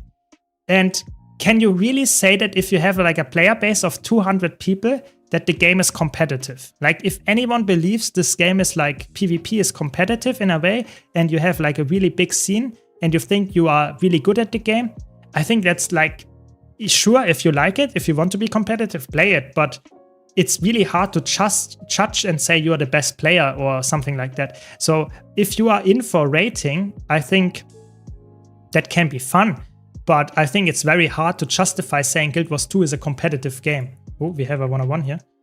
Oh, it's a Condi build. Oh, it's annoying. Maybe that's probably some kind of Trailblazer Mirage or something. Like some really annoying stuff here.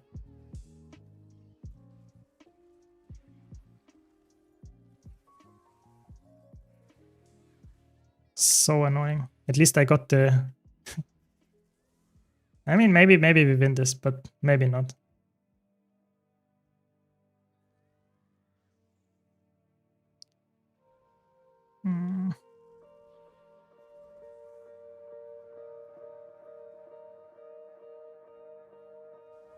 Okay, that was some nice burst. I have to be honest, that was decent burst. To block the shatters here. Is that like the classic old school, like prismatic? Oh my god. And they just lag, okay. That's a 101.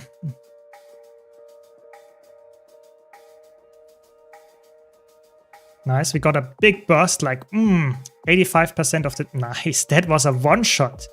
Very clean. That was a nice one-shot. I did not expect it. I think they played like a Trailblazer or like a Celestial setup or something. And we still got the one-shot. That was nice. Very good. I watch your video guides on YouTube a lot. They helped me so much. I'm a new player from New World. Welcome to the game, and thanks that you think my videos are good. I'm always happy to help. If you have any like things that you want to know, I'm always happy to improve on that as well. You know, just let me know. How to learn Scrapper, Holo, and Mech. They have having concept, not like Virtuoso or rotation. It's, yeah, that is true. If you have builds in PvE that have not a real rotation, but more like a priority, you have to play on the golem way longer than you have to do for rotation to get to the highest numbers. So I would say either don't play those builds. That's obviously the weirdest approach, but you can do that if you don't want to play them. Or you just say, okay, I am willing to accept that I don't reach the highest benchmark numbers and say I'm sticking to my learning this rotation. Oh, there are now 2 people coming. Oh, that's not good. Okay.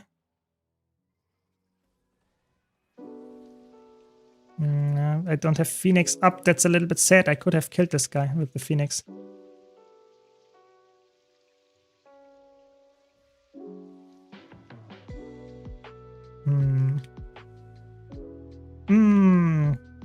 Can we survive this? Looks scary. Looks very scary, to be honest. There's so many Condi clones and stuff. It's so bad. I'm a single target build, you know. Oh, it's so bad.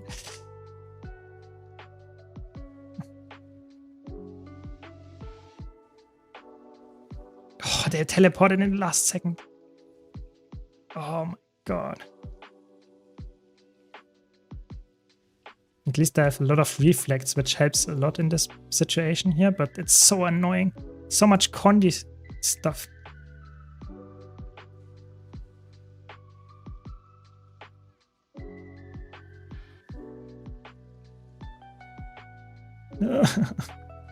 Scary. And now they're invulnerable.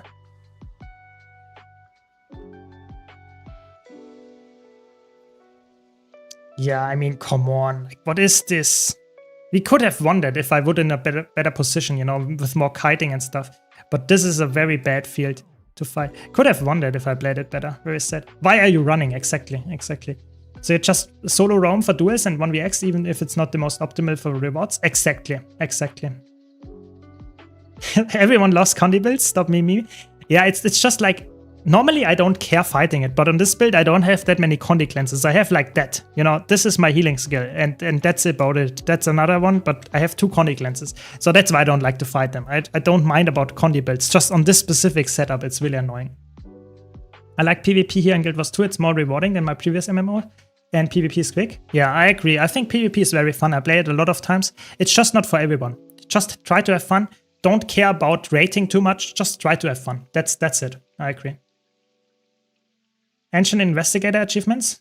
I think I did. I have no clue how to do it. Check out the wiki though. I'm somewhat like, I do it once, instantly forget how I did it. Wiki helps you. I have a friend who wants to buy the expansions at a low price. Do you think they will go on sale? Yes, I think they will go on sale next week. I probably expect it. I would expect so. Yes, they had 2 staff mirages. That was very annoying. Like with stealth and stuff, really annoying to fight. Yeah. Yes, I should have retweeted. Yes, that is true. Always appreciated really good backseating here. Yeah, I'm just saying. Yeah. What do you think about Condi Staff Rival Troubadour? For me, it's honestly the best solo mesmer so far. I'm not sure. I have not come up with a good Troubadour solo build. I have to be honest. Troubadour for me is so weird. Troubadour as a solo build seems to be either having good sustain with no damage or having good damage with no sustain. I think it's really hard for me to find a sweet spot there. So maybe I have to listen to you and play some Staff Rival Chronomancer, Troubadour rather. Yeah. Yeah. You need defensive build to win versus Staff Mirage or just one-shot them, which is not very likely. Yeah.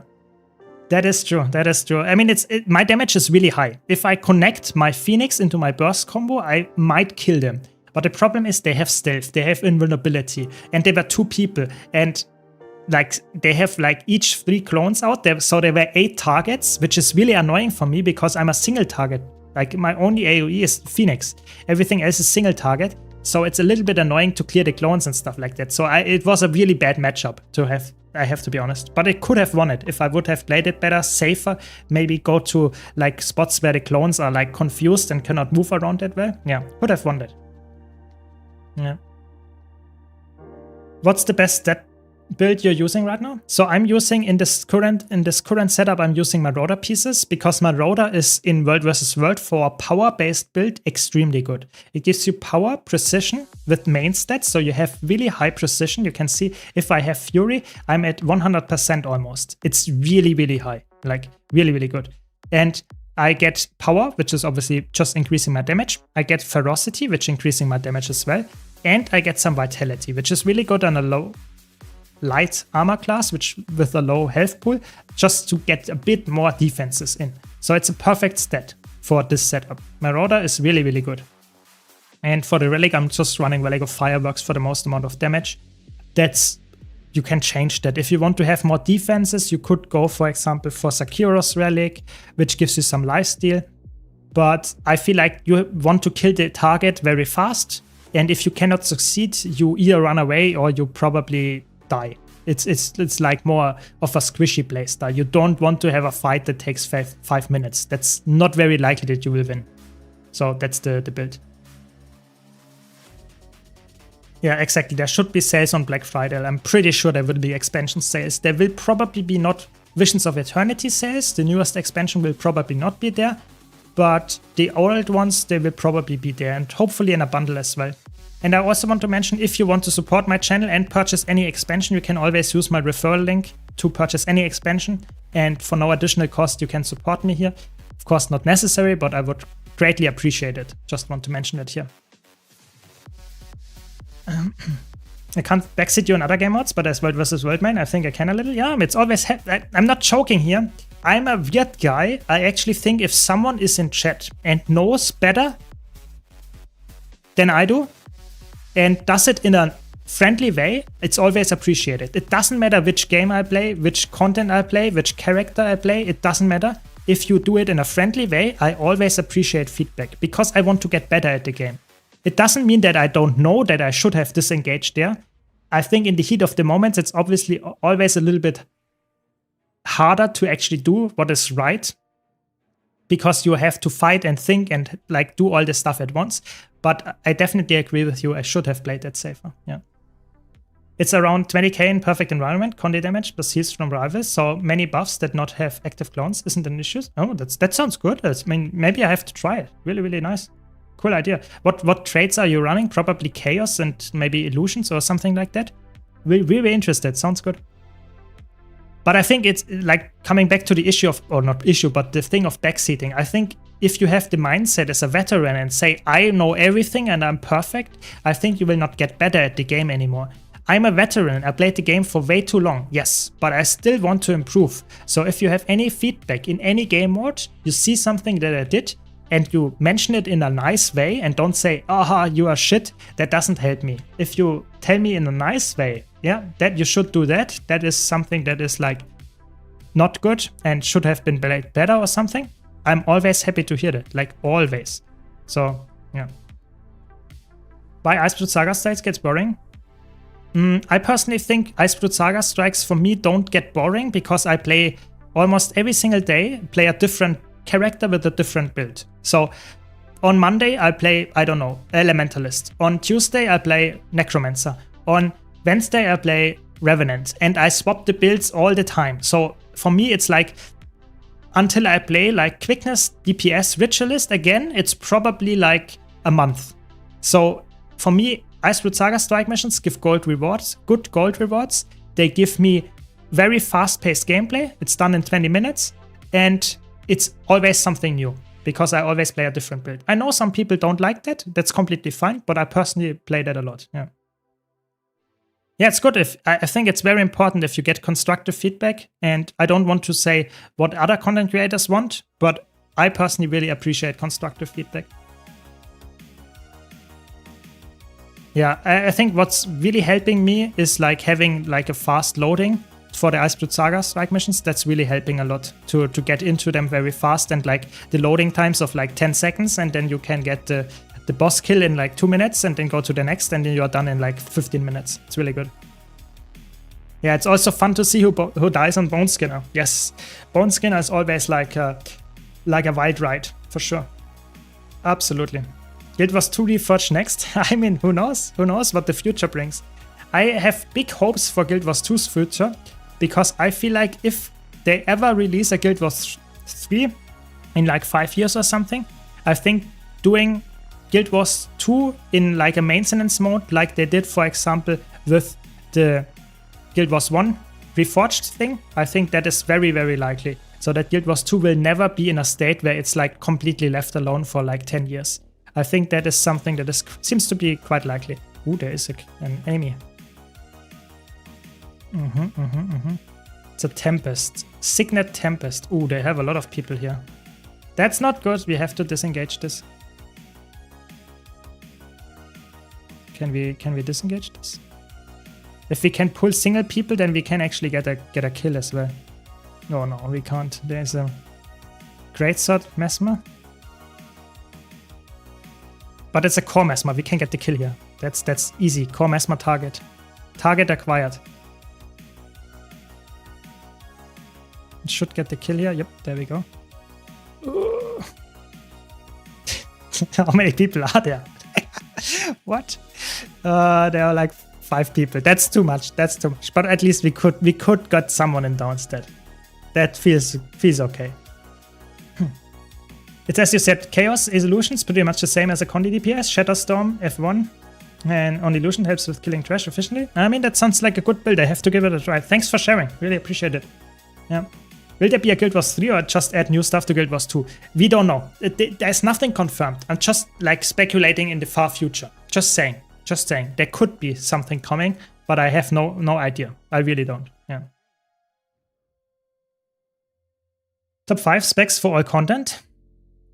Oh, that's really tough. It depends on what we want to like focus on the most. But I would say right now, it seems like Luminary is really good. I feel like Chronomancer is really good. What else is good? There are so many good ones. It's so mean to like say this is not that best. Like there are so many good ones. Like, what else could you like recommend? I guess Conduit is really good right now in all game modes. Let me think a little bit. What could be there as well? Like, I think Amalgam is really good in all game modes. It's just a lot of the new specs, they are just overtuned a bit. That's why they are good in all game modes.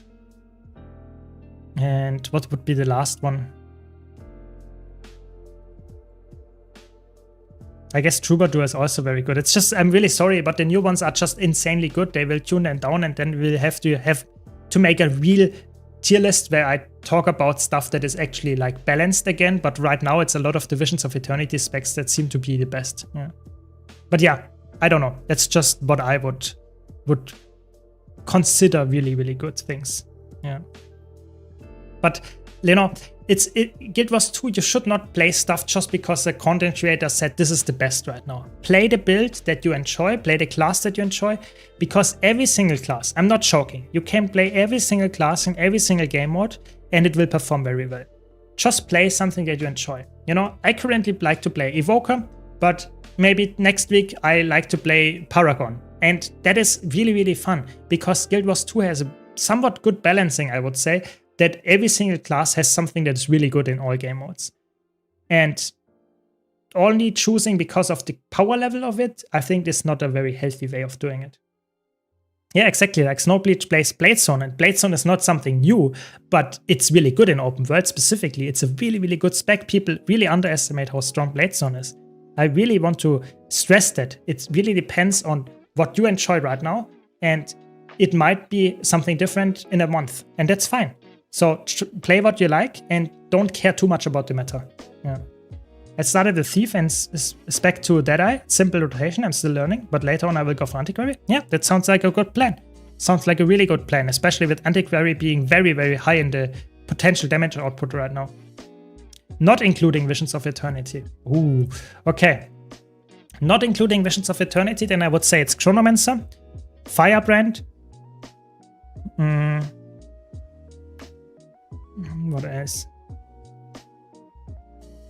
Reaper, Tempest,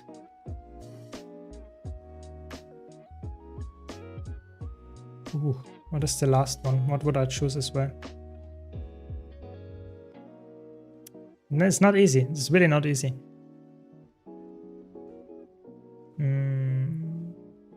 I guess like Untamed.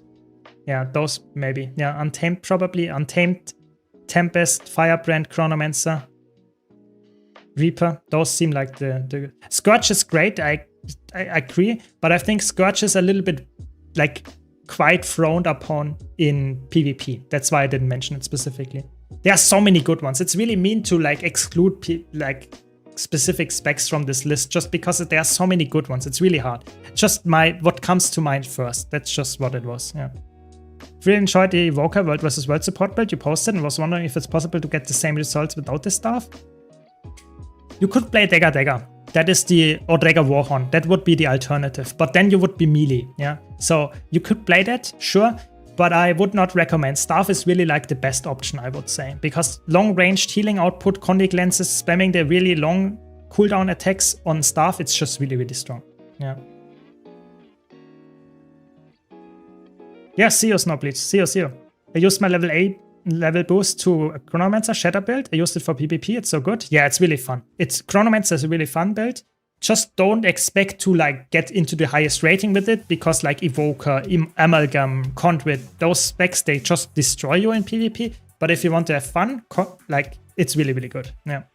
Yeah, always happy to help. Always happy to help. And I think that's also a good time to end the stream. I had a blast. I hope you enjoyed it. Me being back streaming was really fun. I wish you all a very, very nice weekend. Thanks for watching. If you haven't checked out my YouTube channel, I have some really spicy videos up or coming up very soon. Be sure to check that out as well. And yeah, thanks for all your support. Thanks for watching. And I hope to see you all next time. Take care. See you around.